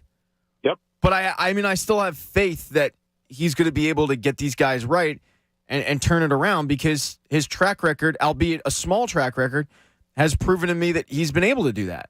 Yes. The only thing that I want, Pat, very much, only because I get hammered when I want Nola to have a great start, the next start, because that's my guy. And every time, Pat, this happens, yeah, you hear about it. I get killed out here. Yeah, all day long. So I just want Nola to go out and pitch give you 7, 2 runs, 8 hits. I'd be really happy with that. Dom, thanks for the phone call, man. As always, good talking to you. I'm right there with you. I don't think there are a lot of Phillies fans that revel in September Nola. I don't. I mean, I question you if you're a Phillies fan and you enjoy giving Dom or anybody crap about September Nola. There's obviously frustration, and we can all have our therapy session together about why it is that September comes around, the calendar turns, and this guy all of a sudden becomes the second coming of Adam Eaton. I don't know. But I think every Phillies fan out there wants him to go out next start and dominate. 7-8 runs. I'm sorry, 7-8 runs. 7-8, that would be the opposite. 7-8 innings. Under 2 runs. I don't even care about the strikeouts, but just give me a start that gives me the ability to breathe a little bit and go, okay, all right, maybe this is different. Because I do have definitely a fear of, is it happening again with him? Last start wasn't good, but I do have that faith. This is the second year that he's been able to work with their pitching coach. I'm sorry, no, it's the first year. The pitching coach, whose name is escaping me. This is the first year, but he looks different. Under Brian Price, he wasn't that good. This year he looks better. I don't know. I'm very optimistic about this Phillies team, and it really has to do with one name, and it's Rob Thompson. And maybe that's just me being extremely naive with this squad. Maybe it's just a matter of me turning into Billy Mumphrey and that cockeyed optimist. But as I said, he's in this short time, he's proven that he doesn't let things really snowball. And it has me feeling a different way about the squad heading into September. It's the same feeling I had when this team plays a team like Miami that they struggled against. Okay, you lose one game you lose one series against Arizona, and while I would love to have that series, I'm not panicking. I think if this were under Joe Girardi, I'm livid. And I think if last night happens under Joe Girardi combined with the series, I am probably saying, here we go again. Why is this happening? But I'm not. And now, look, if they go out there today, games at 4:05, if they go out and they completely, come flat, Syndergaard gives up 7, and it's a struggle, I might have a different tune. That creep, that doubt in my head grows a little bit. But so far, it's been pretty good under Thompson in the sense of stopping things like this. And this is the longest one he's dealt with, but I got faith that they get it done. Nola, though, is going to be the key, especially with Wheeler's injury being what it is. it's concerning to me that he's not going to make his next start. And the report is, well, he could make the next start, but he's going to have an MRI and he might have to fight through it. Like, it's very, everything's fine. Like, don't worry. It's okay. You don't have to worry about it. You don't have to worry about it. Well, when someone tells you don't have to worry about it that many times, you start thinking, oh, is there something I have to worry about? For me, Zach Wheeler's kind of it. And he's been the mainstay since he's come to Philadelphia. And the last couple of starts, he wasn't very good. And then obviously he puts on the IL, and the fact that he's not ready to make his next start, not great. And then you combine that with Nola, who we just don't know what we're getting. Gibson hasn't been, he just got hammered last night. Syndergaard is what he is. Suarez hasn't been great the last couple of starts. So you look at the rotation as a whole. I mean, they're most, last 2 weeks, it's like Bailey Falter's been the guy. And I like Bailey Falter, and I know BDF said, he actually likes Christopher Sanchez. I mean, both young guys, they both actually might be in the rotation next year if they don't end up going out and getting a veteran. But while it's good that Bailey Falter's getting it done, it's also concerning that Bailey Falter should not be the only name that I say in terms of guys pitching well lately in Philly's uniform. So, look, there's a little bit cause for concern, but I'm definitely not signaling alarms and panicking and all that. It's just probably would have done that under Girardi. Probably would have done it under Gabe. I'm not doing it under Thompson, not yet at least. 610-632-0975. Wake and Cake Radio without the wake, just the cake. It's Pat Egan with you. We will be doing America's Game of the Week. Even though Andrew's not going to be here, we will be doing it for FanFest tickets. That'll be coming up in the 11:30 segment. So make sure to listen for that.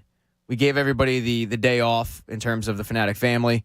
We decided to let everybody kind of chill on this Labor Day weekend, and we're gonna let everybody have the weekend off. So we're not gonna bother anybody. Won't be doing that, but we will be sticking to game time, and I will explain it coming up next segment. I'll explain what we'll be doing. But it's Pat Egan with you until noon with Dylan McKinnon. 610-632-0975 if you want to get in. We've got the YouTube chat as well if you want to watch the show on YouTube and comment that way. And then we've also got Twitter. Wake and Cake Radio on 97.5 Fanatic. 97.5 The Fanatic. Fanatic Fan Fest 2022 is Saturday, October 1st at Xfinity Live. Presented by FanDuel Sportsbook. Go to 975thefanatic.com for more details and ticket information. FanFest is brought to you by Autodesk Construction Cloud. Construction software built for collaboration. Hey guys, Bob Cooney here, and imagine if your favorite casino came with an undo button. You get that with FanDuel Casino's Play It Again. Get up to $1,000 back if you're down after your first day. Play your favorite table games and hundreds of slots for real cash. See why FanDuel Casino is the #1 rated online casino app. I love to explore the daily and weekly promotions. I play with live dealers, and if I ever have a question, well, the best-in-class customer support team helps me 24/7. Sign up for FanDuel Casino with promo code BOB today and play it again with up to $1,000 back if you're down after your first day. That's promo code BOB. 21 plus and present in PA. Must not have previously placed any wager on FanDuel Sportsbook, FanDuel Casino, Betfair Casino, Mohegan Sun Casino, or Stardust Casino. Refund issued as non-withdrawable casino-only site credit that expires 7 days after receipt. Restrictions apply. See full terms at FanDuel.com/casino. Gambling problem? Call 1-800-GAMBLER or visit FanDuel.com/RG. Psst, I'm going to let you in on a secret. Medical cannabis is now readily available. Oh, you knew that? Well, did you know you could qualify for a medical marijuana card without ever leaving your home? Just go to VeraHeal.com. That's where you'll find answers to all your cannabis questions and pre-qualify online in just a couple of minutes. Then enter some brief information, schedule an appointment with a state-licensed doctor right there on demand at a time that is most convenient for you, and you'll be well on your way. That is so much better than trying to navigate this intricate process on your own. No thanks. No, don't do it. Instead, go to VeraHeal.com and do it all from the comfort and privacy of anywhere. VERIHEAL. VeraHeal.com. Pre-qualify for your medical marijuana card online right now at VeraHeal.com. Approved or your money back. Hey, Becky, what about this beat for your next song? It's cool, but I'm into faster stuff lately. Like Xfinity that gives me beyond gig speeds. Got it. What about this then? It sounds powerful, just like Xfinity. Because its supersonic Wi-Fi has 3 times the bandwidth, you can connect hundreds of devices at once. That's what I call power. Unbeatable internet from Xfinity. Made to do anything so you can do anything. Learn about the next generation Wi-Fi from Xfinity. Or get started with a special offer on 300 megabits per second internet. Do more of what you love online with unlimited data included. It's all just $29.99 a month with a 2-year rate guarantee and 1-year contract. Visit your local Xfinity store to learn more. Go to Xfinity.com or call 1-800-XFINITY. Requires paperless billing and autopay. Ends 9/8/22. Restrictions apply. New Performance Pro Internet customers only. Equipment, taxes and fees extra and subject to change. After 24 months, regular rates apply. Requires compatible Xfinity gateway. Not long ago, I wouldn't even leave my house. Addiction had such a hold on me. I was a stranger in my own life. My sister told me about 844-REACH-NJ. I learned about medication that could support recovery. And it's working for me. With medication supporting my recovery, I'm moving forward. 844-REACH-NJ was my first step back into life. And it feels amazing. Wonderful. Awesome. Call 844-REACH-NJ to learn about medication that can support your recovery. A message from the New Jersey Department of Human Services. It's a fact. Only 0.0001% of people will ever step up to the plate as a pro baseball player. For the rest of us, there's BetRivers.com Sportsbook app. Featuring same-game parlays, you can combine the excitement of different bets all from the same game. Totals? Bet 'em. Spreads? Bet 'em. Player props? It's a home run. Download the BetRivers.com Sportsbook app today. It's a whole new game. Presented by Rivers Casino Pittsburgh. Must be 21. Gambling problem? Call 1-800-GAMBLER. Hey, it's Cuz. Spend less and get more during Colonial Marble and Granite's Labor Day sale. Save up to 20% off all marble, granite, quartz countertops, and up to 65% off exotic stone inventory. Get zero money down, 0% interest for up to 18 months on purchases of $19.99 or more. Get your dream kitchen with new countertops from Colonial Marble and Granite. This deal ends Monday, September the 5th. Visit one of their area showrooms or online at colonialmarble.net. People do some pretty cool things in their 40s and 50s, like go back to college, learn to skateboard.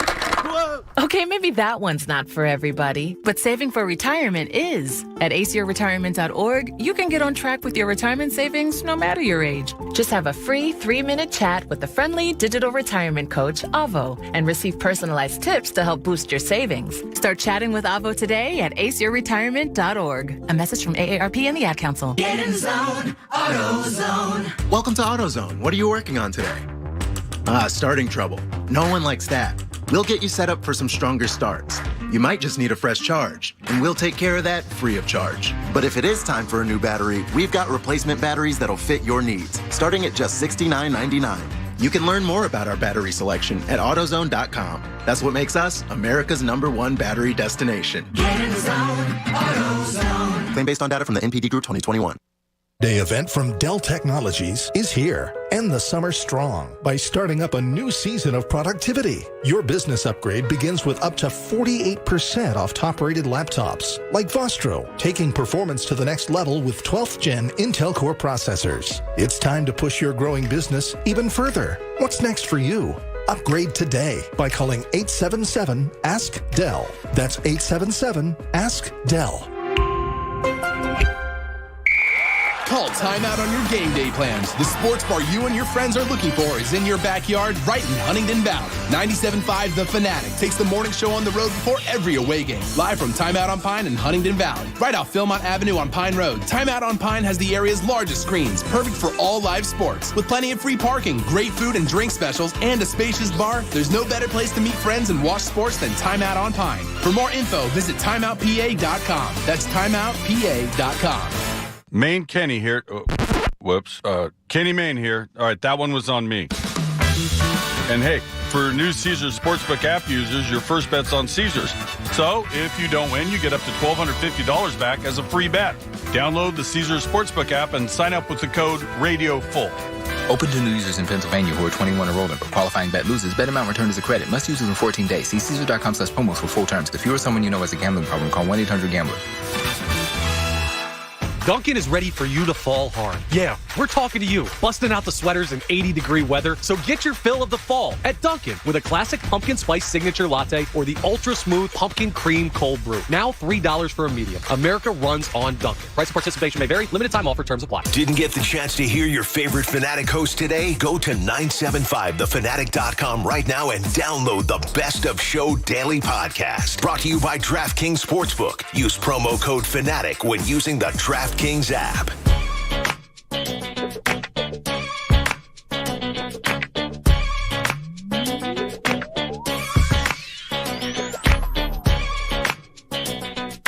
We're back. Pat Egan, Wake and Cake Radio. Just the cake, no wake today. Andrew is off. Talking primarily about the Phillies and the ugly loss that was last night. And then we're also talking a little Eagles, mixing that in. Some hope. You can get it on the phone line, 610-632-0975. We also have the YouTube chat as well. And then you can hit me up on Twitter if you so choose for any topic and whatnot. Brian brought up the fact that you can't forget Zach Wheeler was dealing with an injury in spring training. I did forget that. Great point by Brian. You do wonder if that is having some kind of effect. I mean, look, he's pitched a lot of innings past couple years. You know, he's been pretty durable. Normally, this is a guy that would deal with blister injuries and whatnot, but he came into camp late with that injury, and he's been fairly durable the last couple years. And you do wonder if it's just a matter of like it's a lot of work, the workload. I mean, I'm just spitballing, I'm just guessing, but it's not a good sign that he's not scheduled to, he's not going to make his next start. He was scheduled to, and then all of a sudden it's like, yeah, he's not. Don't worry, everything's fine. He's going to get an MRI. You know, if he had to, he could. We're just being extra cautious, but nah, it doesn't make me feel better. I want to see him come back, and I want to see him come back healthy. So in a way, I'm kind of being a little talking out of both sides of my mouth with this, but I guess I'm just eager to see what kind of Zach Wheeler are we going to get. Is this going to be a problem for the rest of the season? Or is this going to be rest did the trick and he's back to 100%? We're going to have to wait, though. And then you've got the Sir Anthony injury that he was scheduled to come back September 2nd, but we haven't even heard from him yet. Apparently he feels better, but he hasn't thrown. You know, I mean, there's a chance you might not see him back for a couple of weeks. If he hasn't thrown and he's going to need a rehab start, it's very that's the big concern level to me. It's not the September collapse. It's really the injuries that they're facing right now. You were able to get by the Bryce Harper injury because your offense was pretty good. And on top of it, your pitching as a whole, starters, relievers were getting the job done. And now it's like, well, Harper's back, but your bullpen's extremely injured. Two of your three stalwarts in the pen are out in Knebel and Sir Anthony. You're having to rely more heavily on guys like Andrew Bellotti, who's been fine this season, but still, I don't really want to rely on him too much. Sam Coonrod is back, but how good is he going to be? Jose Alvarado is so bad this year. He was sent down, and he's been better since he came back up. But these are the guys that you're going to have to heavily rely on coming into the 6th, 7th, and 8th inning. You know, Brad Hand's been really good this season. And then obviously they traded for David Robertson to solidify the 9th. But definitely that's the big concern for me. I still think they make the playoffs, though. But the Padres last night, if you missed it, they are now in the second wild card spot. The Phillies are a half game behind the Padres. So what's your concern level out there? We heard from Taste Cake Dom earlier. He said people are freaking out. And I kind of understand why. When you look at the series they had against Arizona, they put up 18 runs, but then they go to San Francisco and they get shellacked. Not good. You know, not good, Bob. So I think a lot more people are concerned now, today, than they would have been a couple days ago. Even 24 hours ago. But I think that changes things.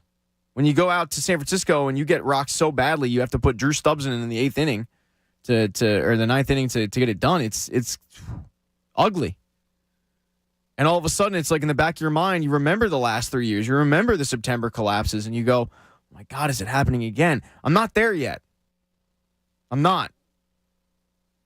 But I'd be lying to you if I said I didn't think about it last night as I'm watching that game. Bad night for Philadelphia sports. It's a bad night. With Temple losing 30-0 and then the Phillies game being over 2 innings in, it was just not good. One good thing, though, is the Philadelphia Union, right? I mean, best team in the MLS. Just drumming teams. Putting up touchdowns consistently now. If they don't put up 3 goals or more, it's a disappointment. One of the best teams in the league, and certainly, I mean, the best team in Philadelphia right now in Philadelphia sports. Philadelphia Union with Jim Curtin. I know Adam in Harleysville wants to talk about the Union and the Phillies. Adam, what's going on? Hey, Much. How you doing, Pat? Good. How are you? Good. Hey, first of all, I appreciate your work on John Kincaid. I listen to that every morning on the way to work. Appreciate it. It's a lot more tolerable. Thanks, man. I appreciate that. Yeah. So I was gonna say, like, if the Phillies could turn it around, and I'm not worried yet either. If they could turn it around, Philly could have 2 sports championship teams in about a month, and it's been a long time since that's been a possibility.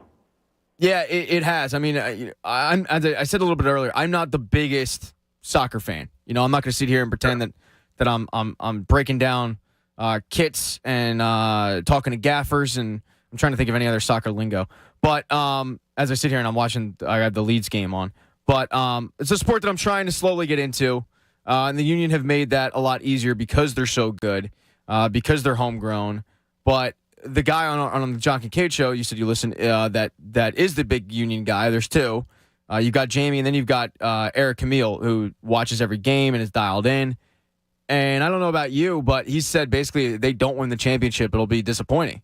They probably should have won last year. They got screwed over by the league, but you're right. I mean, Philadelphia could very easily have, 2 championship contenders in a month, and that's quite exciting. Yeah, no, I mean, I think I went down to the Union game against Chicago in mid-August.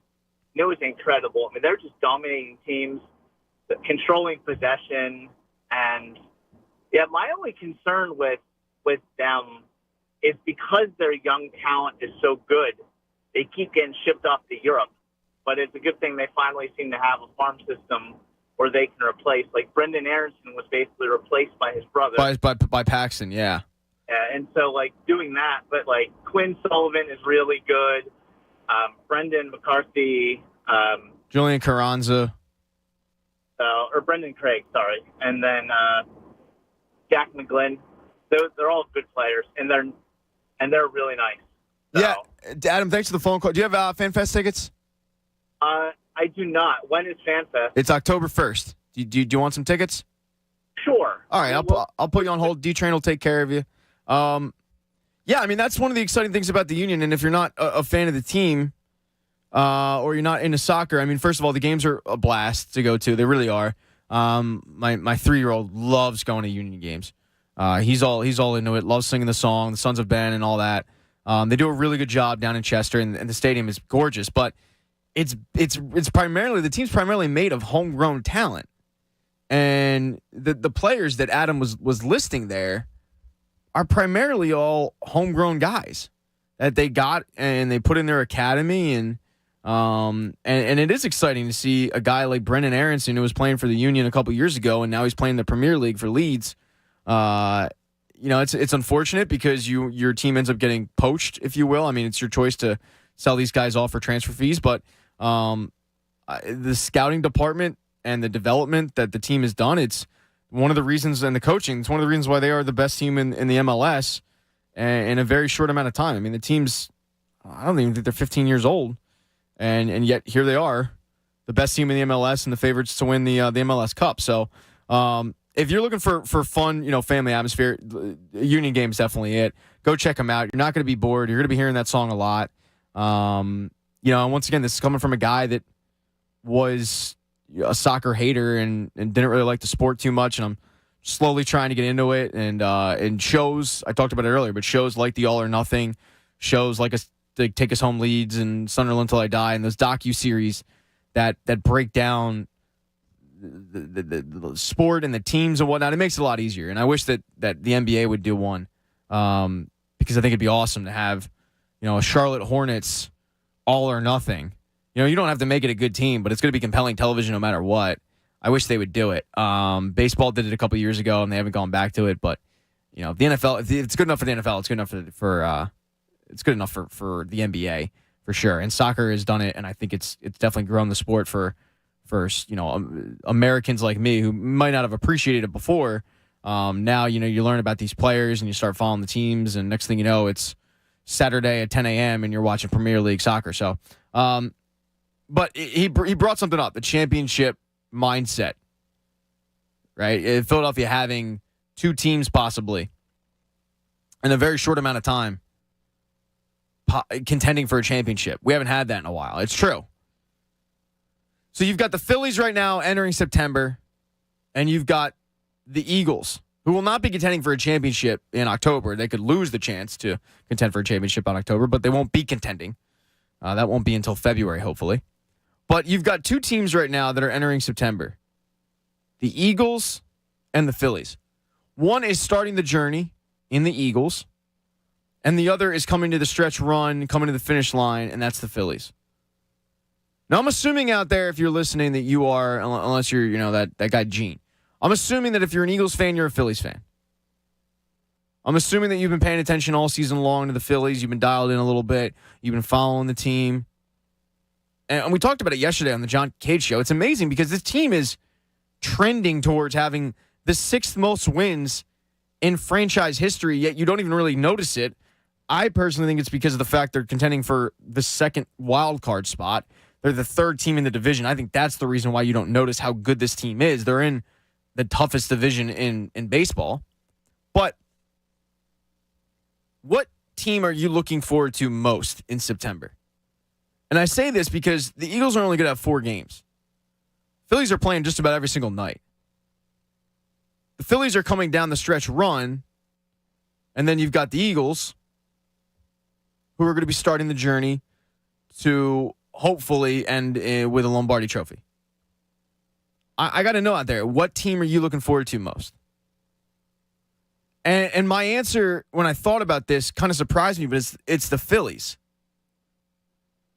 And I'm a huge Eagles fan. Huge Eagles fan. And I've been looking forward to this upcoming season since the last game of last season. There's nothing worse than being in the offseason of the NFL, especially for our industry. But, it's you start doing the countdown.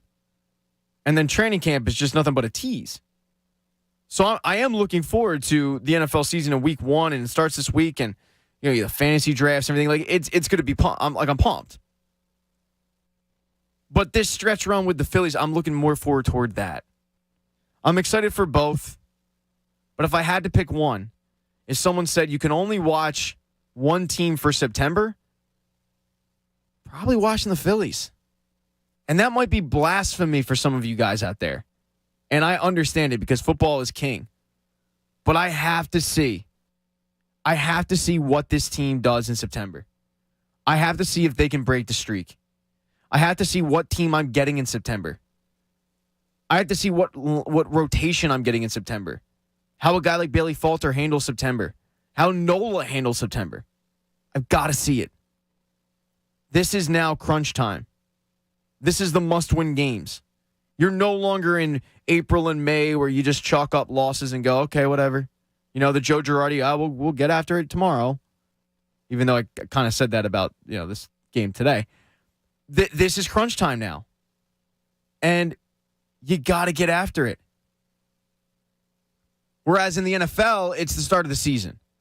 We've seen teams go 1-3 and still make the playoffs. Look, few and far between, but we've seen it. I don't think there's a shot that the Eagles go 1-3 to start September. I don't even think there's a shot they go 2-2. I think they're probably a 3-1 team, if not 4-0. But I just, for me personally, it's if I could only pick one, I'm picking the Phillies in September.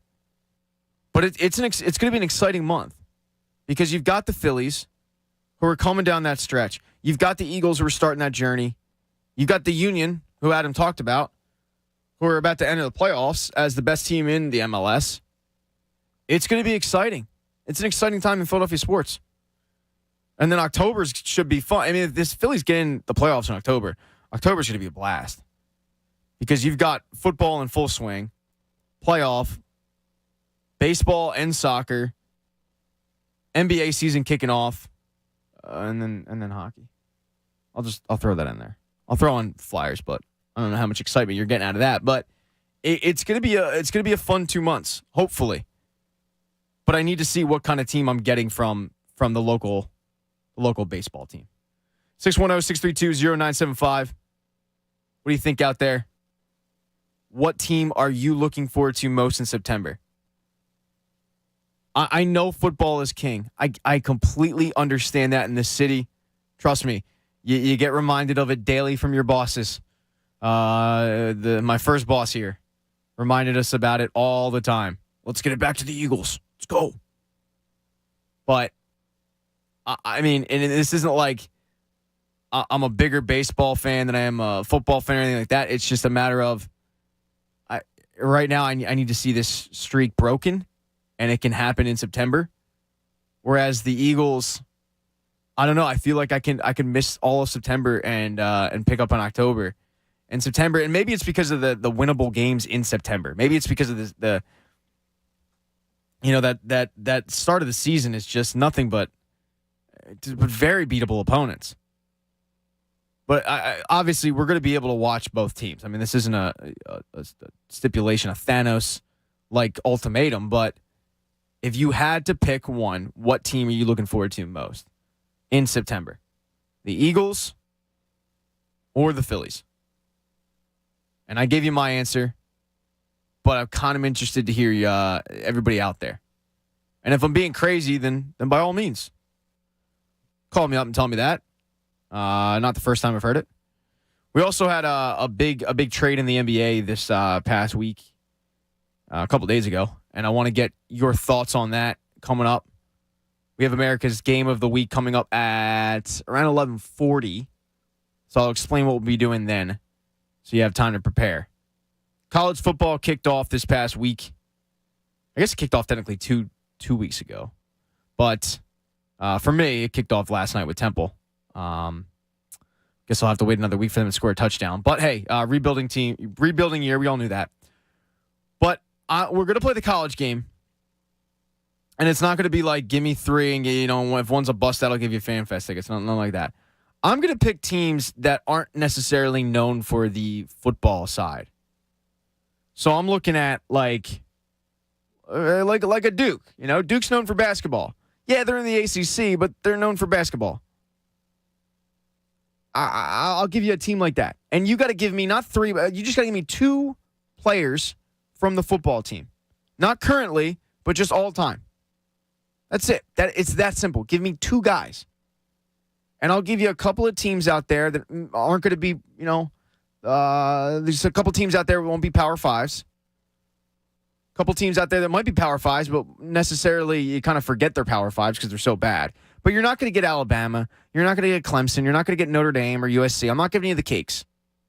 Cakewalk teams, no. I'm going to give you the teams that you're going to have to think.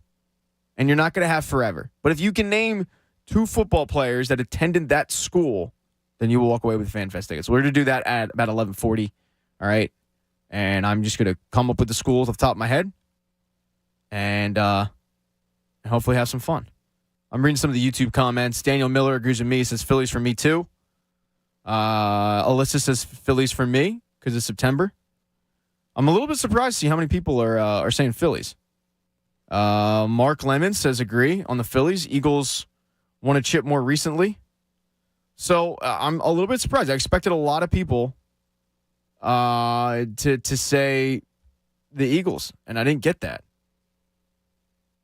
So I'm surprised. But I know there are people out there that are like all Eaglesed up and probably went to the open practices and been combing over depth charts and whatnot. And hey, more power to you. And I am looking forward to this season right there with you. But I just, in terms of excitement level, I feel like the Phillies could do something that we haven't seen in over a decade, whereas the Eagles are going to be playing, 4 regular season games, and then after that they still have 12 games left, and there's plenty of time.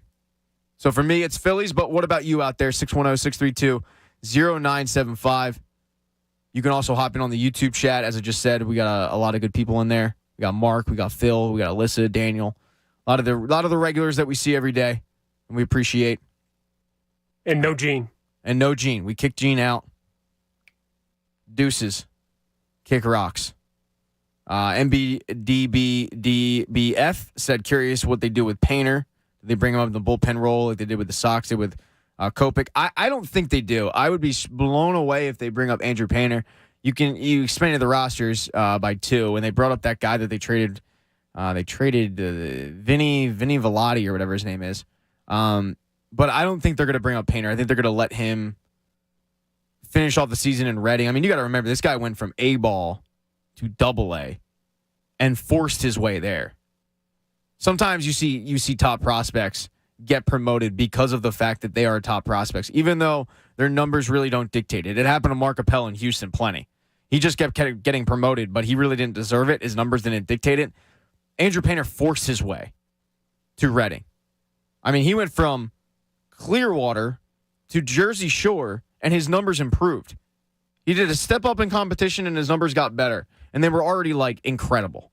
And then now he's in Reading. So I think they're going to let him finish the season in Reading. They're going to have him start the next season in Reading, and there's a chance you could see him in the rotation next season. And I would have laughed at you. In fact, I did. I laughed at Ricky and John when they brought that up a couple months ago. You could see Andrew Painter next year. I flat out laughed at him. There's no way a guy's going from A-ball to the show in a year.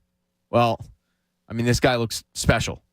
I don't want to compare him to Cole Hamels, but when you look at his career trajectory, it's Cole Hamels-esque, where he's getting to levels and having nothing more to prove after a handful of starts. But that's the thing. In Reading, he's only had a handful of starts. Now, it's interesting that MBDBDBF brings that up because they have had bullpen problems. So the question of do they bring him up to just pitch out of the bullpen, I won't laugh at it. I've thought about it, but I don't think they do it. I think if anybody gets a bullpen role, it'll probably actually be Zach Eflin if he comes back healthy. I don't think he will. 610-632-0975, Wake and Cake Radio. If you want to get in, talking Phillies, talking Eagles. I want to know what team out there you were looking forward to most in September. Phillies are finishing up their stretch run. The Eagles are starting their season. You've been waiting a couple months now for the Eagles to start. You've seen the roster that's been built up by Howie Roseman. You've watched these guys for the offense. It was one series in the preseason and an open practice that meant nothing. I know you've been chomping at the bit to see this offense go off. But then on the flip side, you've got a team that hasn't made the playoffs in 11 years and are right now sitting in a playoff spot. What team are you looking forward to watching most in September? For me, it's the Phillies. What about you? It's Pat Egan, Wake and Cake Radio on 97.5 The Fanatic. 97.5 The Fanatic. Hey everybody, Bob Cooney here. Kick off week 1 with FanDuel in partnership with Valley Forge, America's #1 sports book. Join today to get $150 in free bets, guaranteed when you place your first $5 bet. Sign up with promo code Bob to get in on the action. Turn game day into payday all season long. There's so many fun things you can do. Keep it local. Maybe you're looking at Jalen Hurts. Over-under for passing yards. Over-under for rushing yards. Or maybe you want to get a running back. See if they're going to score a touchdown or 2. Anything you want to do with that $150 is so much fun. Bet on more than just the final score. Wager on everything from touchdowns to total yards to catches. You can even combine your bets for a chance at a bigger payout with Same Game Parlay. So don't fumble your chance for $150 in free bets. Win or lose, use promo code Bob. Make every moment more with FanDuel, the official sportsbook partner of the NFL. 21 plus and present in PA. First online real money wager only. $10 first deposit required. Bonus issued as non-withdrawable free bets that expire 14 days after receipt. Restrictions apply. See terms at sportsbook.fanduel.com. Gambling problem? Call 1-800-GAMBLER. T-Mobile believes customers deserve to get more without paying more. Everything from entertainment benefits like Netflix on Us to travel benefits to Scam Shield protection, all with taxes and fees included. So the price you see is the price you pay. When you're a T-Mobile customer, you get over $225 in value every month in benefits with our Max Family Plan. That's like paying for nosebleed seats and getting to sit in the front row. That's right. At T-Mobile, your family gets over $225 worth of value and benefits with our Max plan each and every month. Plus, with our Price Lock Guarantee, we won't raise your rate plan price for talk, text, and data ever. That's like paying for a cab and getting a stretch limo. At T-Mobile, you get value beyond the expected. Qualifying service required. Value based on included monthly benefits. Sales tax and regulatory fees included in Max's monthly price. Price Lock guarantees rate price of talk, text, and data for new accounts with qualifying service. Exclusions apply. See details at T-Mobile.com. I'm going to let you in on a secret. Medical cannabis is now readily available. Oh, you knew that? Well, did you know you could qualify for a medical marijuana card without ever leaving your home? Uh-huh. Just go to VeraHeal.com. That's where you'll find answers to all your cannabis questions and pre-qualify online in just a couple of minutes. Then enter some brief information, schedule an appointment with a state-licensed doctor right there on demand at a time that is most convenient for you, and you'll be well on your way. That is so much better than trying to navigate this intricate process on your own. No thanks. No, don't do it. Instead, go to VeraHeal.com and do it all from the comfort and privacy of anywhere. VeraHeal. VeraHeal.com.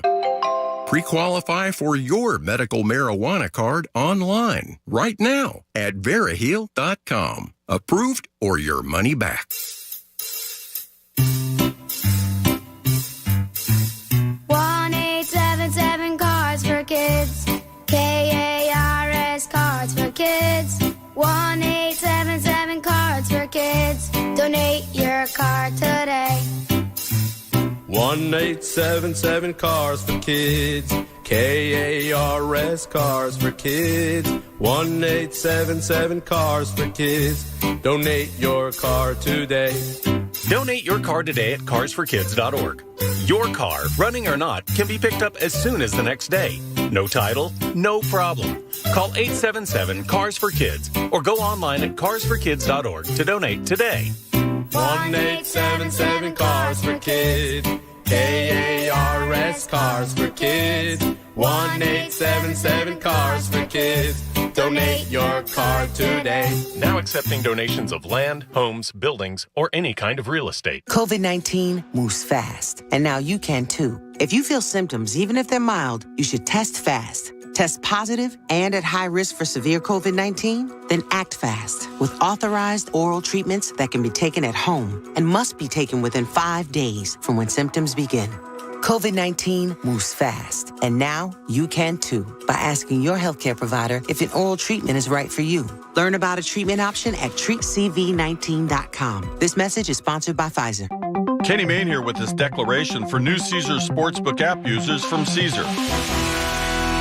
Your first bet's on us, is what Caesar told me to say.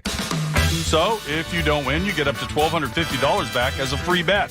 Download the Caesar Sportsbook app and sign up with the code RADIOFULL.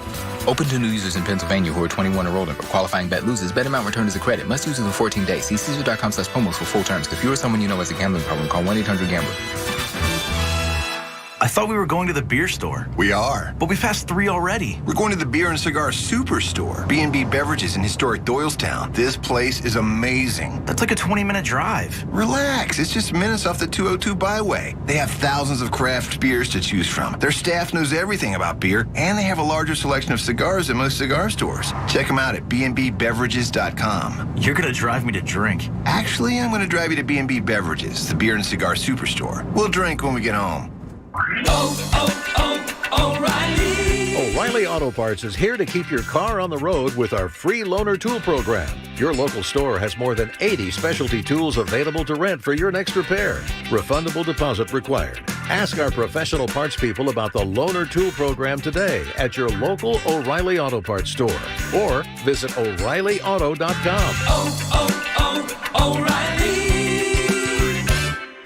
Parts.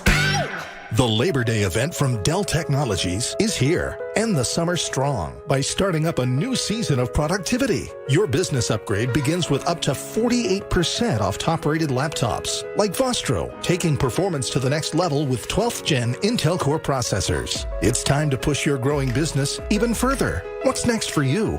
Upgrade today by calling 877-ASK-DELL. That's 877-ASK-DELL. It's a fact. Only 0.0001% of people will ever step up to the plate as a pro baseball player. For the rest of us, there's BetRivers.com Sportsbook app. Featuring same-game parlays, you can combine the excitement of different bets all from the same game. Totals? Bet 'em. Spreads? Bet 'em. Player props? It's a home run. Download the BetRivers.com Sportsbook app today. It's a whole new game. Presented by Rivers Casino Pittsburgh. Must be 21. Gambling problem? Call 1-800-GAMBLER. WPEN Burlington, Philadelphia, a Beasley Media Group station, home of the most entertaining sports talk in Philadelphia. 97.5, The Fanatic, Philadelphia.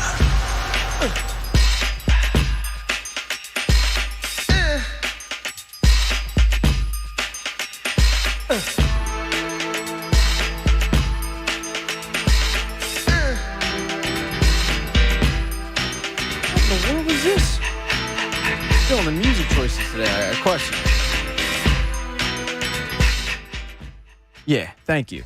Let's pod that quickly down. That was like, dude, this is a family program, and we got guys like moaning and stuff. It's weird, dude. Yeah, that song completely got me off my train of thought. Thanks for that. You don't like Only by Kwame? No, I'm all right on that.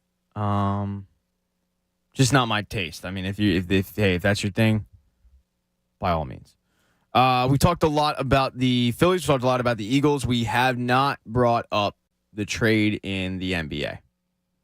So if you're unaware, Donovan Mitchell is not going to the New York Knicks. He is going to the Cleveland Cavaliers. Big trade that went down a couple days ago. Donovan Mitchell heads to Cleveland for a bunch of young players and draft picks and pick swaps and all that stuff. But Donovan Mitchell now goes from the West to the East. He is in the East Coast, in the Eastern Conference. Going to be going up against the Sixers. Going to be going up against the Knicks. The Knicks, the package that Utah wanted was a lot, and the Knicks turned it down, which probably smart move. But I'm wondering out there from the Sixers fans, does this concern you at all that he's now in the East? And for me, honestly, when I saw the trade, I went, meh. It doesn't concern me. Not at all. I mean, I think this definitely makes the Cavaliers better. I think they're going to be probably a 5 seed, 6 seed around that range. But I don't view this as a team that will be a legitimate contender. I view them as more of a pest.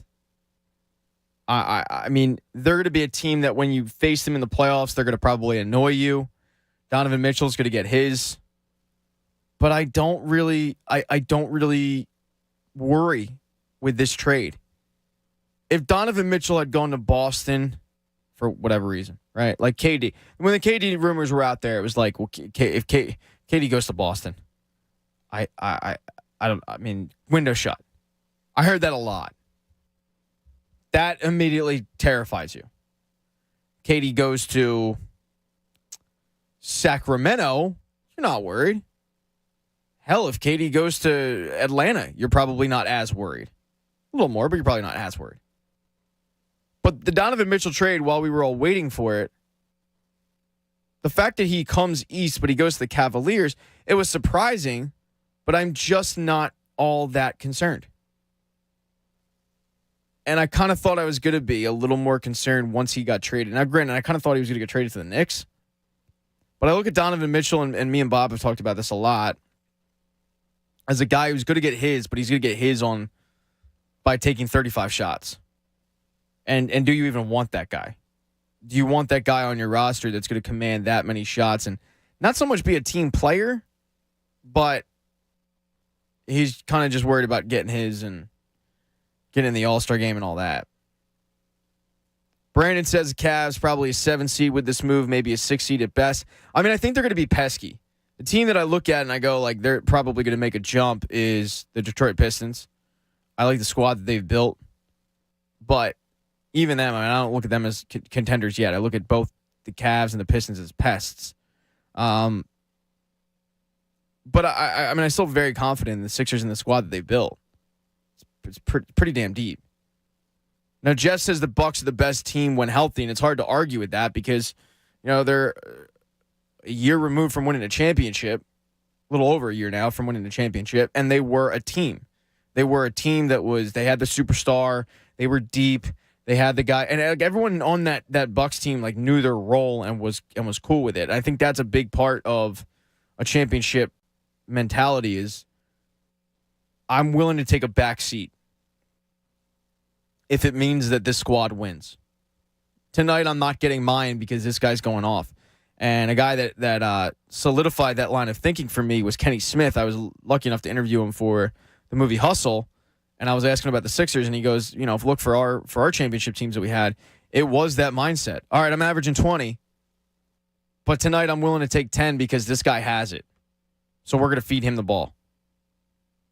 Bill Morris brings up local guy Darius Garland's pretty good. I agree with you, Bill Morris. Yeah, I mean, not a good call by me yesterday on that. I don't know why, but for every reason, I get DeAndre Hunter and Darius Garland confused. I don't know if it's the fact they were both drafted top 5. I don't know if it's the fact that their names both begin with D, but I'm glad Bill Morris was listening yesterday because, I would like to just forget that, but Bill's got to keep me in check. I appreciate that. Not a good call by me. I'll own that. Okay. Local guy Darius Garland, who's from Gary, Indiana. I mean, look, in a way, local is subjective. Gary, Indiana is local to Philadelphia. If you're in China, it's very local. So in a way, I was right. And since this is sports radio and you never admit you're wrong, boom, nailed it. So Bill Morris, I know you're trying to troll me right now, but guess what? I was correct. No, very wrong. Very, very wrong. But yeah, I'm still pretty okay with what the Sixers did. Still looking forward to this season. I mean, I don't think the window is shut at all. I like the team they've built. Still have some questions, but who doesn't? I think a lot of teams going into the year they have a question or two, but they address the depth of this team. I'm very interested to see with the Sixers going into this upcoming year what a guy like B-Ball Paul brings. Because, and I've talked about it before in the morning show when I'm not bringing up all the local guys that play in the NBA. They need to get a cheap developmental big. And B-Ball Paul can be that, and Charles Bassey can be that. But one of the reasons why the Miami Heat are so good year in and year out is because they're able to find guys from the YMCA, and they're able to find guys from the home and garden section at Lowe's and just turn them into decent NBA players. Not stars, but like backups and depth pieces and role guys. So the Sixers need to find that. Whether it be a B-Ball Paul or a Charles Bassey or, an athletic guy like Jared Springer or Trevlin Queen, the G League MVP. I mean, they need to find that developmental guy that they can develop because they've tried it now with Furkan. They tried it with Shake. It didn't work. We know what they are. I think everybody in the fan base is ready to just ship those guys out, myself included. Shake is both those guys really. It's like they'll go off once every 3 weeks, and then they'll just go back to averaging like 3 points a game. It's very frustrating. But when you're looking at the rest of the squad, they've built a very deep squad. Now with Utah out there and having a fire sale, Jordan Clarkson's name has been bandied about. I think it was Kyle Neubeck and Paul Hudrick both tweeted. I don't know if that move really makes sense for them because of the minutes that Maxey and Harden are going to have together. But at this point, I'm willing to start the season off with the backup bigs being Bassey and B-Ball Paul. And if it doesn't work, you can go out there and you can address it with a Boogie Cousins if you want to. I think Boogie would come here. I talked about it a couple weeks ago. Maybe a week ago, that he loves Joel Embiid. And at this point, he'll, like pretty much every veteran, is ring chasing. But I forget who it was, but they tweeted out like an all free agent team right now, and it's pretty deep of notable guys. Granted, most of those guys are kind of cooked at this point, but they can give you 10 minutes off the bench and be that, that veteran presence in a room that this team was looking for in the offseason and did find it with PJ Tucker.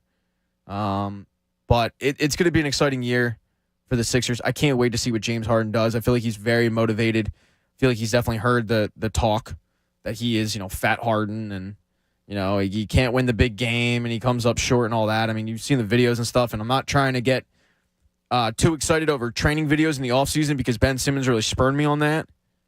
But I'm pumped to see James Harden in this system for, an entire season and not as opposed to a couple months. But Ben Simmons, by the way, rough stretch for that man. Getting booed. The only guy to get booed at Wimbledon. Was it Wimbledon or was it the US Open? I'm not a tennis guy, but I saw he got booed, and I don't think Ben Simmons realizes just how hated he is. But yet here we are. But I wish him nothing but the worst. So that's where I'm at with the Donovan Mitchell trade.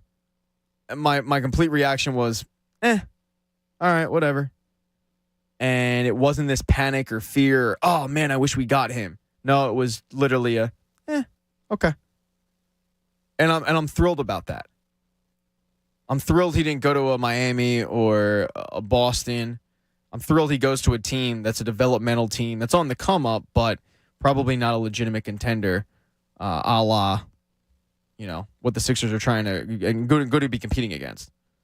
The other news in sports, which happened yesterday, was college football adding more playoff teams. And I absolutely love it. Love it.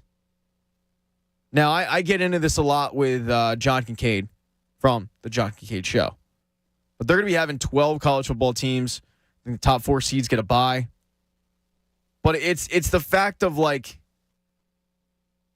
best team, what does it matter? Because the best team, they're going to hammer, this other team and stuff. I don't really care about that. What I'm looking forward to is this gives me a bigger chance to have an upset like a Boise State versus an Oklahoma. Now, that game was well over a decade ago, and yet I bring that game up, and immediately I'm sure if you're a college football fan or even just a casual college football fan, you know what game I'm talking about. I mean, Jared Zabransky, Statue of Liberty plays galore. It was awesome. There was trickery. It was Boise State going out there on the national stage and just kind of outsmarting Bob Stoops at the time and a much better, more talented Oklahoma team. That was an awesome game. I think it was the Tostitos game. But it was great. It was cool. That's what sports is about. It's about the underdog upsetting. And I don't really care that Oklahoma was, quote, the better team that year. It was just cool that little Boise State ended up winning that game. Now, selfishly, as a fan of a team in not a Group of 5 conference, I'm a Temple fan, and they're in the AAC, the American. This gives me a better chance of hopefully one day being the college football powerhouse. I mean, we all know right now it's the SEC and everybody else. I mean, the Clemson in there with the ACC a couple of years, but primarily it's the SEC. They're going to win. But this at least gives me a chance of being able to root for my squad to get there. My squad's Super Bowl was game day against Notre Dame in 2015. And I was okay with that because I knew that under the previous setup of college football, a team like Temple was never going to get in. Cincinnati getting in last year was cool, but they deserved it. I don't care that they got hammered. They deserved to be there. You only play the teams on your resume, and they won all of them. They had good wins on that resume. They deserved to be there. They got beat by a better team. That's okay. It happens. But they deserve to be in that conversation. So now it's no longer like a good old boys club of just the Power Fives. Now you can include some of those teams like a Cincinnati, like a Boise State. These teams that aren't in the Power Fives, that didn't get invited to the Big 12s, monster conferences, the Big Tens. I love it. But are you a guy like John or a girl like John who doesn't really like this because it waters down the product of college football? It waters down a playoff system where it's a waste of our time. We all know what's going to happen. It's still going to end up being Bama, and it's still going to end up being Georgia or Clemson or another team from the SEC or maybe a USC throws their hat in the ring. But I absolutely love it. I think this makes it way more competitive. I think it will be more of a situation of, you're still going to have the Alabamas out there, but you're going to have teams that do end up being able to recruit against Alabama because of the fact of, hey, now we have a better shot of getting into a national championship. I absolutely love the fact that they have expanded the college football playoffs. All about it. What about you out there? I mean, by the way, I'm not a big college football fan. I basically follow one team, follow Temple, and that's it. But even then, I still love this because it just gives my team, who before I thought had no chance of ever winning a national championship, and I'd be kidding myself if I said I think they probably still don't, but at least it gives them the ability to be put in the picture. The other team that plays over at the same field that Temple plays on, maybe the bigger team, is the Eagles. And they start their season on Sunday, 8 days from now. We finally get it. Eagles versus Lions. It's gonna be awesome just because we finally get football back. We haven't seen the starters since that opening drive in the preseason, and how much do you really take from that? I don't take much. I expect them to hammer Detroit. I don't expect it to be all that close. Even though I'm not the biggest Jalen Hurts guy out there, I just don't think it's going to be that much of a competition. I think Detroit's they're just not there yet. They're very devoid of talent. There's only so much that they can do. So I'm expecting the Eagles to kind of hammer Detroit and handle them pretty good. But I'm just excited to get the NFL back. Can't wait for it. Now, with that said, there's been change. There's been change that has gone on with this team. Now, I'm not talking about the roster. I'm talking about the GM. He was a popular name thrown about this week, and for very good reason. Goes out there, he makes some interesting moves, brings in some guys, and there was kind of a shift, an acceptance. And that change wasn't from the guy in the GM chair. The change was from the fan base. And it was the realization, and by the way, I will throw my hand up immediately. Say I am one of these people. It was the change from, I wanted this guy out 17 months ago. I was done with him, to I am grateful for him. And what I'm surprised about is Andrew, who normally is here with me, Andrew from Wake and Cake, Andrew Salchunas, did a whole show asking people, call me up and tell me that you changed. Call me up and tell me that you have changed your line of thinking on Howie Roseman and you are happy that Howie's in the role. And he didn't get many calls. And I'm wondering why. Because deep down, I feel like the fan base that was anti-Howie, I feel like deep down, they are happy that he's still here. They like the moves that he's made. And yet they won't admit it. Is it because you're scared of just admitting you're wrong? Because guess what? Folks, this is sports. All right? It's okay to be wrong. I know this is sports radio, and the old line of thinking is never admit you're wrong. All of a sudden, people won't listen to me if I admit I'm wrong. Like, stop. That's ridiculous. You know, especially in this role. Like, we talk sports for 3 to 4 hours. We're not going to hit 100%. We're lucky if we hit 60% of the time. It's like betting. You're not going to hit every single time. So you out there as a fan, you can be wrong. You can admit, hey, I didn't get this one right. And I'm telling you now, I didn't. 16 months ago, I was done with him. And mainly because I had no faith that Howie Roseman was ever going to admit he didn't know how to draft. And listen to scouts. And listen to his personnel. I thought Howie Roseman was a very intelligent guy, but when it came time for the draft, he was the smartest man in the room. And that is to his detriment. Like, that was to the fan base, to the team, that was a detriment that, like, had lasting impact. Oh, hey, we have Justin Jefferson here? No. There's a guy from TCU. Like, that hurts. So, I didn't think that he would ever change. Last 2 drafts, it seems like he has. He's gone shopping in the SEC aisle, as Jamie Lynch would tell you. You know, he's taken the obvious choice. Steals Nakobe Dean in the 3rd round. Is acquiring assets and first-round picks and finagling teams. He's done a really good job the past 16 months. I'm happy he's here. And if you were to tell me 16 months ago that I would be saying that, I would have laughed at you. I would have thought you were crazy. Because I wanted him out so badly. I wanted this guy out. I wanted the team to lose last season for the draft pick purposes, but I felt like if they lost enough games, he would be out. There was no saving his job. That's how little faith I had in Howie Roseman. And in a quick amount of time, he has completely changed my opinion. So I was wrong. And I'm okay to admit that because it's to the betterment of my team. But I'm wondering, why is it that so many people in the fan base have a hard time admitting, yeah, I wanted Howie out, but now I'm actually happy that he's still here. And is it literally just a pride factor? Is it just I don't want to admit I'm wrong? I'm too stuck in my ways. I'm too hard-headed. Because I'll tell you right now, as sports fans, I think that's normal. I think a lot of sports fans are hard-headed.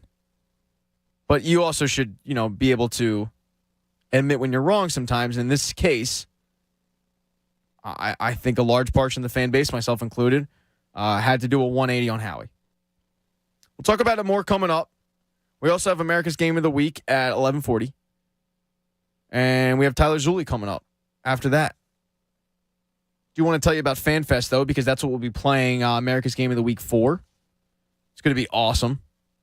It's presented by FanDuel. If you're unaware, if you've missed the millions of promos, October 1st, 1 to 5 p.m., all the Fanatic hosts will be there. It'll be at Xfinity Live. You got to be 21 to enter, and it's going to be great. Eagles cornerback Darius Slay is going to be there. It's presented by CSL Plasma, and you'll be able to meet him. Just stay tuned. I will be there. I know that's the big meet and greet that everyone's waiting for. All right? You don't have to stay tuned on how to meet me. I'll just be walking around. Just look down. You'll find me. Probably wearing a Philly shirt or something. They'll have the FanDuel. We'll have their football toss with a chance to meet some special guests. Mechanical Shark, 3-person rock wall, Spider Mountain, 100-foot obstacle course from Betty's Bounces. I'm telling you right now, there's nothing more entertaining than 2 drunk guys trying to maneuver their way through an obstacle course. You want free entertainment? That is it. You get 2 guys that have been pounding Bud Light seltzers trying to maneuver their way through an obstacle course. That is built-in entertainment right there. Love that. I will sit there and watch that all day. I mean, I'm telling you, I won't be that guy, but because I don't drink, I'll be slamming Cokes, but it's always a good time. And then you've got apparently Coach told me you got an app where you can bet on guys like me and Connor going up against the obstacle course. And Connor's one of these guys, Connor Thomas from our morning show. He's a little try hard. Yes. I was trying to think of the word. That's pretty much it. Who he thinks he is like this sports. He is an intramural MVP. All right. He's the guy who shows up at your CYO church league and he's stretching for 45 minutes and he's putting on the sweatband. And so, he needs to be humbled. And I think it's going to happen at FanFest with a couple of these events. Yeah, he's a little Tommy Tryhard. But it's going to be a good time no matter what. FanFest is always a blast. October 1st, and we'll have your chance to win tickets coming up at 11:40. Chuck in West Philly wants to talk about the Eagles coming up. But we got a break. It's Pat Egan, Wake and Cake Radio on 97.5 The Fanatic. 97.5 The Fanatic. FanFest 2022 is coming. Saturday, October 1st at Xfinity Live. Doors open at 1 p.m. Presented by FanDuel Sportsbook. Here's what to expect. 100-foot obstacle course, rock wall, mechanical shark, the Fanatics' haunted Halloween beach, the Sixers half court, the Philadelphia Union's mobile soccer field, the Flyers' inflatable goal, Franklin the mascot, gritty, exotic sports cars. All of our Fanatic hosts, DJ Mo Green, loads of food and beer. And just added, Eagles cornerback Darius Slay. Darius Slay is brought to us by CSL Plasma. The countdown is on. For more FanFest info and ticket raid days, go to 975thefanatic.com. Fanatic Fan Fest 2022, Saturday, October 1st, from 1 to 5 p.m. at Xfinity Live, and only from 97.5 The Fanatic, Philadelphia. Medical marijuana. It's all natural. It helps millions of people, and it's legal in 70% of the USA. So if you're ready to try medical marijuana, VeraHeal is ready to help. Using VeraHeal's online platform, over 1 million patients have qualified for medical cannabis recommendations. Over 1 million, and more every day. Ready to discover if medical cannabis is for you? Go to VeraHeal.com, where you can learn the legal status of cannabis in your state. Browse a vetted library of information about the plant. Communicate directly with state-licensed doctors to answer every question you have. And learn if you qualify for a medical marijuana card. All online, private, and secure at VeraHeal.com. VeraHeal. VeraHeal.com. The cost is reasonable, but you only pay if you qualify. And a portion of proceeds goes to the fight for cannabis justice. Ready to try it? VeraHeal is ready to help. VeraHeal.com. In order for small businesses to thrive, they need to be smart, efficient, agile, staying ahead of the market at every turn, and finding ways to do more with less. That's never been more important than it is right now. So for a limited time, Comcast Business is introducing Small Business Savings, a deal for companies across the country. When you call in now, you can get powerful internet for just $39 a month for 12 months. $39 a month, with no annual contract and a money-back guarantee. All on the largest, fastest, reliable network for small businesses, with the company that powers more businesses than anyone else. So if you're a small business owner, don't wait. Call and get started today. Comcast Business, powering possibilities.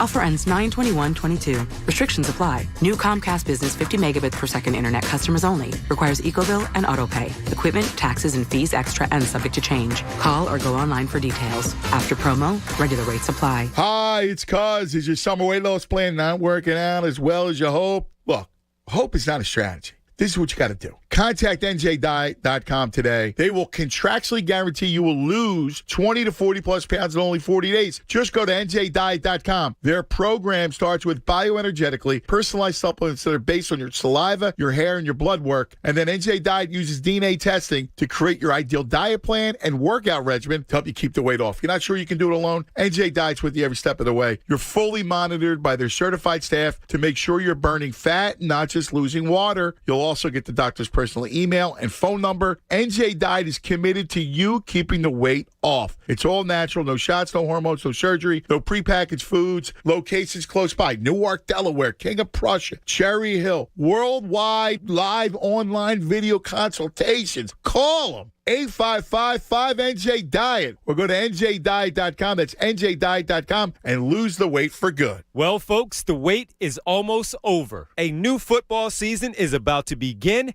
Get ready for the NFL Week 1 action with DraftKings Sportsbook, an official sports betting partner of the NFL. And to celebrate the return of football, DraftKings is giving new customers a can't-miss offer. Bet just $5 on any football game and get $200 in free bets instantly. You want more action? Well, let me tell you. For opening night, huh? Yeah, okay, cool. I got you. Everyone can experience the thrill of DraftKings early win promotion. Get up 7. You win. What do you mean?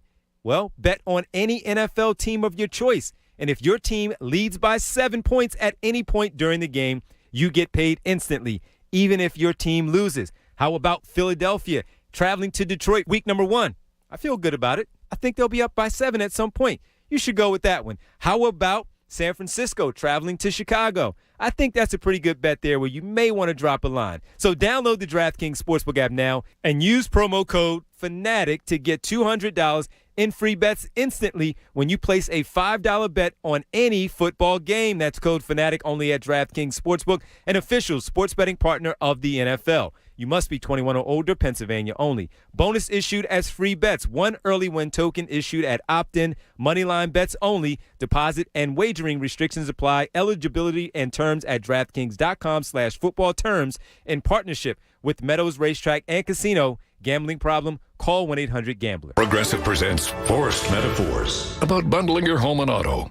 When you bundle your home and auto with Progressive, you get great savings and round-the-clock protection, which is as beautiful as looking your firstborn child in the eyes for the first time. Well, that's a bit much. Maybe it's more like looking your second-born child in the eyes for like the third or fourth time. Point being, the savings and round-the-clock protection are really, really magical. Forced Metaphors, presented by Progressive. Bundle and protect today. Progressive Casualty Insurance Company and affiliates. Discount not available in all states or situations. My milkshake brings all the boys to the yard, and they're like, it's better than yours. Spilled your milkshake? Quick, the quicker picker-upper. Bounty picks up spills quicker. And each sheet is 2 times more absorbent, so you can use less than the leading Ordinary brand. So you can get back to your milkshake. My milkshake brings all the boys to the yard, and they're like, it's better than yours. Bounty, the quicker picker-upper. Why choose proven quality sleep from Sleep Number? Because our Sleep Number 360 smart bed is really smart. It senses your movement and automatically adjusts to help keep you both comfortable. Plus, it's temperature balancing so you stay cool. It's even smart enough to know exactly how long, how well, and when you slept. Our smart sleepers get 28 minutes more restful sleep per night. Sleep Number takes care of the science. All you have to do is sleep. Don't miss our Labor Day weekend special where all smart beds are on sale. Save 50% on the Sleep Number 360 limited edition smart bed plus free delivery when you add a base. Ends Labor Day. To learn more, go to sleepnumber.com. Hey, this is Brian, owner of Valley Grove Construction. You may have heard our ads about us hiring carpenters. Well, we're still hiring. We're a company that truly values its talented carpenters. We prove it with top dollar pay and promoting a healthy work-life balance. If you're tired of not working with great people, not doing skilled work like you're capable of, or you're self-employed and just tired of chasing down suppliers for materials, you should apply today at valleygroveconstruction.com. That's valleygroveconstruction.com and click the Join Our Team link. By the way, if the quality of this commercial isn't great, it's because I'm recording this on my iPhone 7 in a Wawa parking lot. Maine Kenny here. Whoops. Kenny Maine here. All right, that one was on me. And hey, for new Caesars Sportsbook app users, your first bet's on Caesars. So if you don't win, you get up to $1,250 back as a free bet. Download the Caesars Sportsbook app and sign up with the code RADIOFULL. Open to new users in Pennsylvania who are 21 or older, but qualifying bet loses. Bet amount returned as a credit. Must use within 14 days. See Caesars.com/promos for full terms. If you or someone you know has a gambling problem, call 1-800-GAMBLER. Listen to 97.5 The Fanatic everywhere. On Alexa at 975thefanatic.com, the Fanatic app, and now on Odyssey. Hello? 97.5 The Fanatic FM radio. 975thefanatic.com, the free Fanatic app. Plus Instagram, Twitter, Facebook, and Twitch TV. Never a subscription fee to connect you to us. This is 97.5 The Fanatic. Philadelphia. This is better. It's a classic. Roll Out by Luda. Probably should have won an Oscar for his roles in the Fast and the Furious franchise. At least should have been under consideration, but, you know, the Academy doesn't know what they're looking at a lot of times.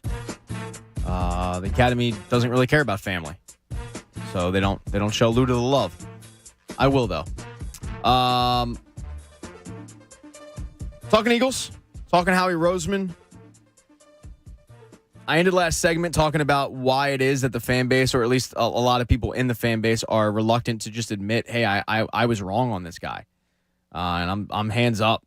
You know, I was wrong about Howie Roseman. And it's amazing to me the job that Howie Roseman has done in his career when you really look at it. And we're going to get to Chuck and West Philly to talk about it in a little bit. But when you look at his career as Eagles GM, he gets elevated to the role, and it's like, all right, well, I don't know anything about the guy, but sure, whatever. And he's fine. And then he hires Chip, and he gets relegated to the basement to polish trophies that don't exist And then he becomes the butt of everyone's joke. It's like, wait, this guy, look at him. He's basement boy now. They didn't even let him go from the job. They literally just want to embarrass him. And then Chip gets let go, and he gets brought back. He gets re-elevated to the role. It's like a Littlefinger-esque, rise, or a Jamie Lannister, I should say. That's more appropriate. Jamie Lannister-type rise, where you were at the top, then you're down low, and then you're back at the top again. For all my Game of Thrones fans out there, if you don't watch Game of Thrones, you have no idea what I'm talking about. Popular show, though, so I'm going to assume that there's a lot of people out there that get the reference. But, like, he really, from basement back to GM, and he wins a Super Bowl. Like, within 2 years, he solidified his worth by winning a Super Bowl, and it seemed like every move he made panned out. Whether it be the trade up to get to 2 to get Carson Wentz to the Jai move and the deal to bring Alshon in, and then it all just fell apart. And then the drafts didn't pan out. And they were in a really good spot where when you take Sidney Jones in the second round, you go, and you're redshirting him, you go, you know what? It's worth the risk because they're in that good of a spot. And then all of a sudden, the house burned down. But I'd argue that it's okay to burn the house down when you take that insurance money and you build a better house. And I feel like that is what Howie Roseman has done. Yes, he burned the house down. Yes, he missed on drafts and missed on high picks. But the job that he has done in the last 1.5 to 2 years has rebuilt this house to be a better spot than it was. I feel more confident this year than I have in a long time. And a large part of it is because of the moves that Howie Roseman has made. And I'm telling you right now, I don't know if other GMs in the league are able to make the same moves. And I'm talking about going out there, acquiring the first-round picks that he was able to acquire, and then trading them for a guy like A.J. Brown. Look, Howie doesn't lose a lot of trades. I could think of maybe 1 or 2. The trade up to get Andre Dillard was a loss. The trade for Jannard Avery, but that was like a mid-round pick. The guy doesn't lose a lot of trades. He's really, really good at having enough cap space to take advantage of teams that need cap space. So when you have to get rid of a guy because you're in contract hell and cap hell like the New Orleans Saints are, you're able to pounce. That's what Howie Roseman did with C.J. Gardner-Johnson. And all of a sudden, it's like you go from a hole at safety to, wow, this is looking pretty good. So I gotta give Howie his props. No, I didn't ever think that was going to be the case.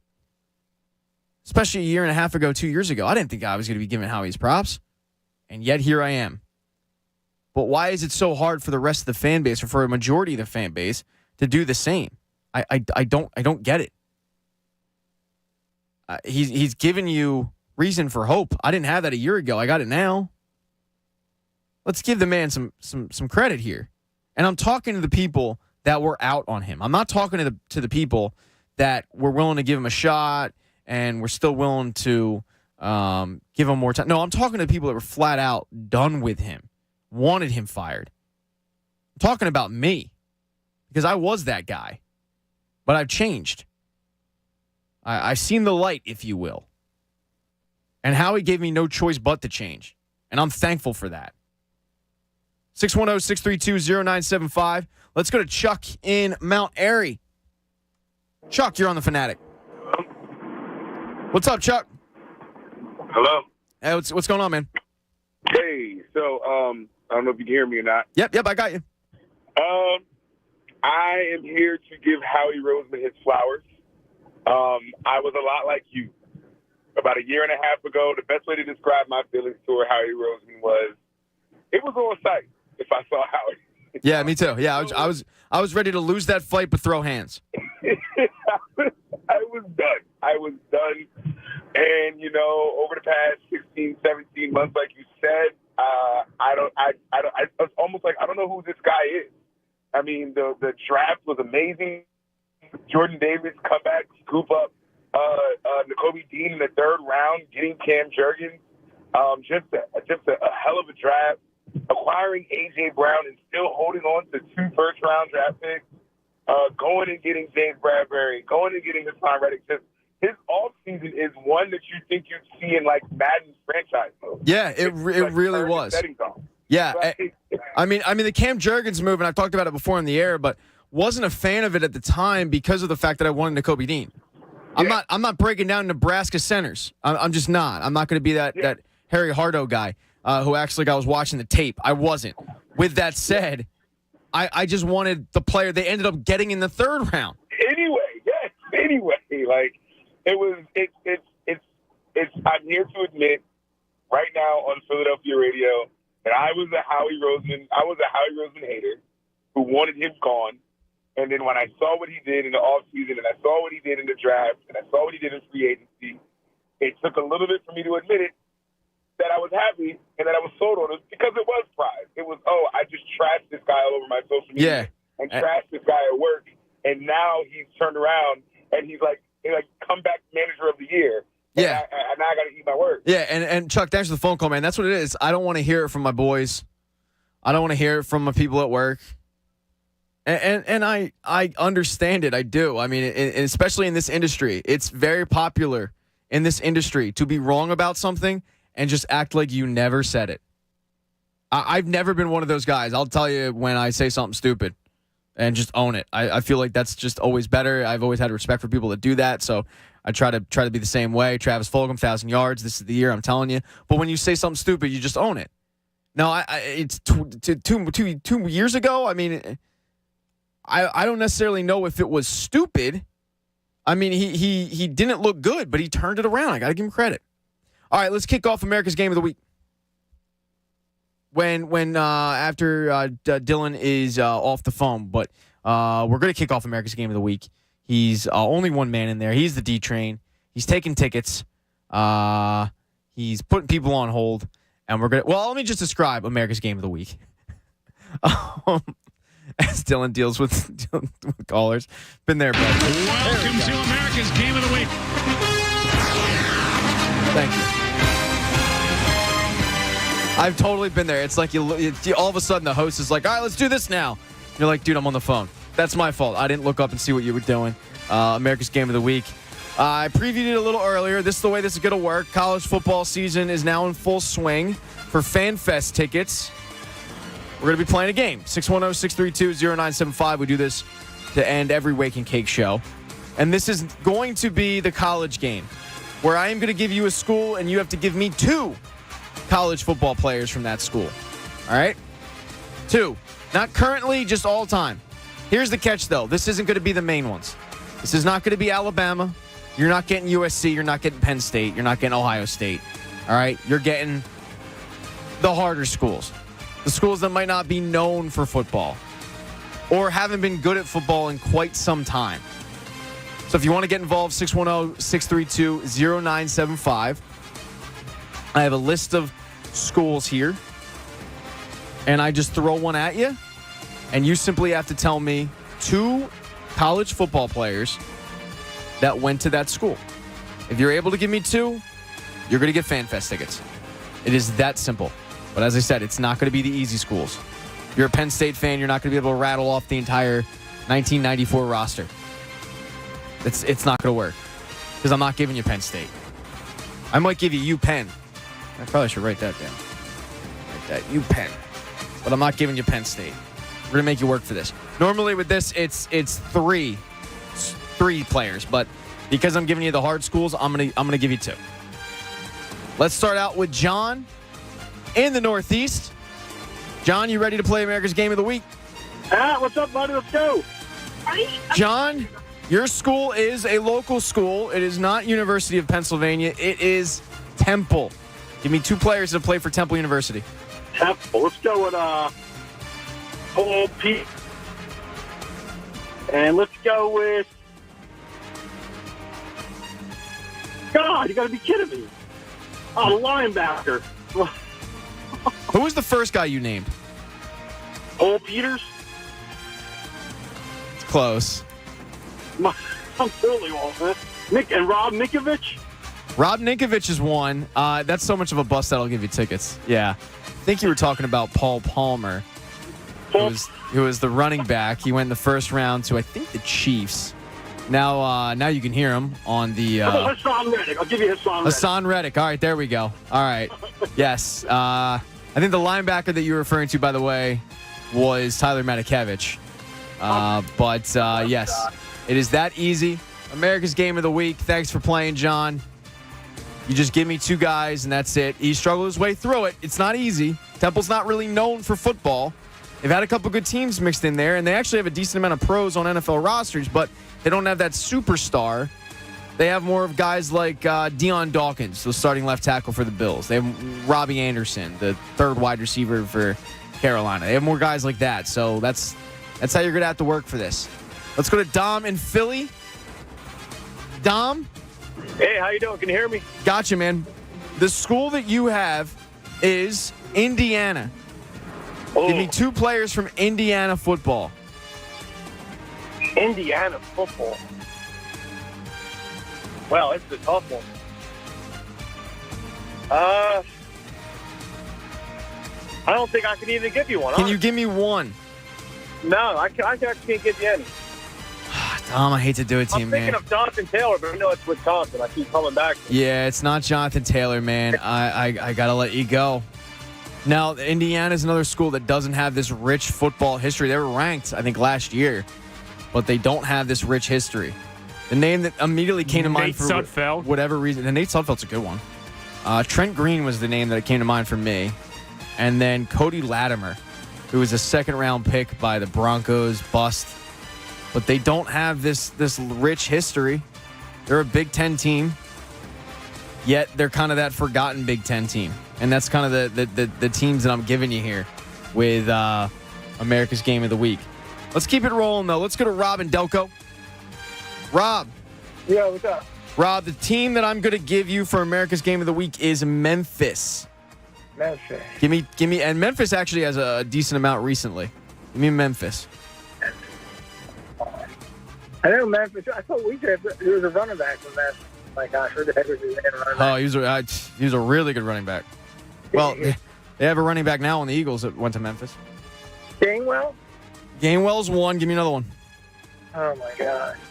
Memphis.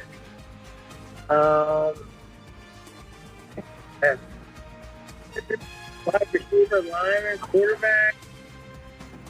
Can't think of another guy. 3, 2. Oh, man. Sorry. It's all right. It's not easy. We're not just giving these away. Memphis has a rich history, though. Could have gone off the Eagles kicker. You could have went Jake. I completely blanked on Jake Elliott. I would have went with Steven Gostkowski before I went Jake Elliott, but yeah, you're right. The first name that immediately came to mind is my main crush, D'Angelo Williams. Could have went Dontari Poe. You could have went with Uber bust. I mean, this guy was horrible. Paxton Lynch, not good. But they have a Jannard Avery too. I'm looking at a list right now. Jannard Avery would be up there. You know what? Let's go to a guy. Let's go to a guy that knows a lot about college football, and he's coming up next. All right. Let's go to Tyler Zulli. Because Tyler Zulli is Mr. College Football around here. He's going to be broadcasting live from the Parks Racing Sportsbook inside the Chickies and Pete's in Malvern. Tyler Zulli is our go-to college football expert here at the station. I always ask him his picks. He always gives them to me. So, Tyler, are you there? What's up, buddy? All right. Hold on. So you're telling me I can't give you Justin Watson and Jim Finn for Penn? No. Okay, darn. I would have went with Mark DeRosa. That would have worked. And two-sport athlete. Who was the quarterback they had a couple years ago? Did they have a quarterback? I mean, yeah, I'm sure they had a quarterback. No, on they the did, roster. but I felt like they had a decent one. But since the invention of, but you know what? I think I'm getting confused with the quarterback for Fordham or UMass. Jim Finn's a good one though. All right, the team that I will give you is. Let's go. I want to make this tough for you. Oh boy. Let's go. This one's not all that difficult. Let's go Marshall. But you got to give me. You got to give me 4. I got to give you 4 from Marshall. Yeah. All right. We will give you Chad Pennington. Yep. We will give you. Does Randy Moss count? He absolutely counts. He went to All right. Marshall. Yeah, Randy he got Moss. drafted from Marshall. I'm going to give you one of my favorite college football players of all time. I think I know who it is. No one knows this guy. I'm going going to to take an NFL career. Go ahead. Oh no, then I don't know who it is. Oh, Rakeem Cato is one of my favorite college football players. The quarterback. Yes. Yeah, he was good. To literally ever play. I loved watching him, and he literally never had a solid NFL career. I don't even think he ever had any footing. Yeah, he was. I remember watching him too. He was good. All right, so that gives me. That's 3. That gives me 3, and then let me see. Who else can I give you? You're missing. Off the top of my head? I'm missing. There's an probably obvious a ton. one. Yeah. There's a long time Eagle on that. From Marshall. Yeah. Long time Eagle. Yeah, I mean 3. 2. This guy doesn't know college you might have stumped me with. You the just long-time lost Eagle. all the listeners that would have tuned in for the show. Vinny Curry, man. You're right. The pride of Marshall, Vinny Curry. And then Ahmad Bradshaw. The one that I went with, I thought you were talking when you said favorite players of all. I thought you were in Ahmad Bradshaw because he was fun to watch at Marshall. Yeah, I was a huge Rakeem Cato fan. I just my guy. And then if you want, you could obviously go with the offensive coordinator of the Tampa Bay Bucks, former first-round pick, Byron Leftwich. How about that one? That's a good pull by you. That's a bust out. The other schools Jaguar. The other schools I had were NC State, TCU, Boise State, Washington, Illinois, Rutgers, and UCF. But we might have to save those. Tyler, what do you got? What do you got coming up next on the show? Well, since you started with college football, we'll kind of stick in that category for a second. We have to talk about the expansion to 12 teams in the college football playoff. You know that I already talked about it. Okay, well, I'm going to do it too. No, you can't. I already talked about it. Next. You're right. That's stolen show value. Yep. What other topics do you have, Tyler? Well, I assume you talked about the Eagles and the Phillies, right? Yep. You can't talk about those either. So I guess that probably leaves me with what? The NASCAR playoff is coming up. You can talk about that. I didn't touch on that. We talked union. You can't talk union. College soccer. Yep. You can talk college soccer. You can't talk MLS soccer, or you can't talk streaming shows about Premier League soccer. Also, I have a big time wedding dilemma. I know you hate the wedding dilemma when it comes to sports. Yeah. So I have a huge wedding dilemma coming up. Yeah, I think. I mean, what is it? You don't want to tease it, do you? Well, I gotta share it for the show. But okay, all right. I'll leave you with this. It's gonna revolve around Major League Baseball playoffs. Okay, so I will leave you then with this: 50% of marriages end in divorce. Watch the game. Boom. Tyler, you're coming up next, man. You're live at the Parks Race and Sportsbook inside the Chickies Pizza in Malvern. Make sure to stick around for Tyler. Thanks so much, man, for playing America's Game of the Week, but you lost. Appreciate you guys. Sorry I couldn't give you. You were asking everybody else for 2. I had to give you 4. It's Marshall, man. I mean, they had plenty of options. Yeah, you're right. It's bad work on me. D-Train asked for the ticket. You did not have it. So you got kicked off the train. Can I still come to FanFest? No ticket. Yeah, you can come to FanFest. Okay, cool. Thanks, everybody, for tuning in, for watching on YouTube, the YouTube crowd. I really appreciate all you guys for joining and the insight that you guys gave and the tweets and the calls and all that. It was fun. Dylan, thanks so much for doing double duty as the YouTube director and then the producer of the show. I will talk to you next week. Andrew's supposed to be back. It's Pat Egan with you until we're off Monday. I don't know. I'll be on at some point in the next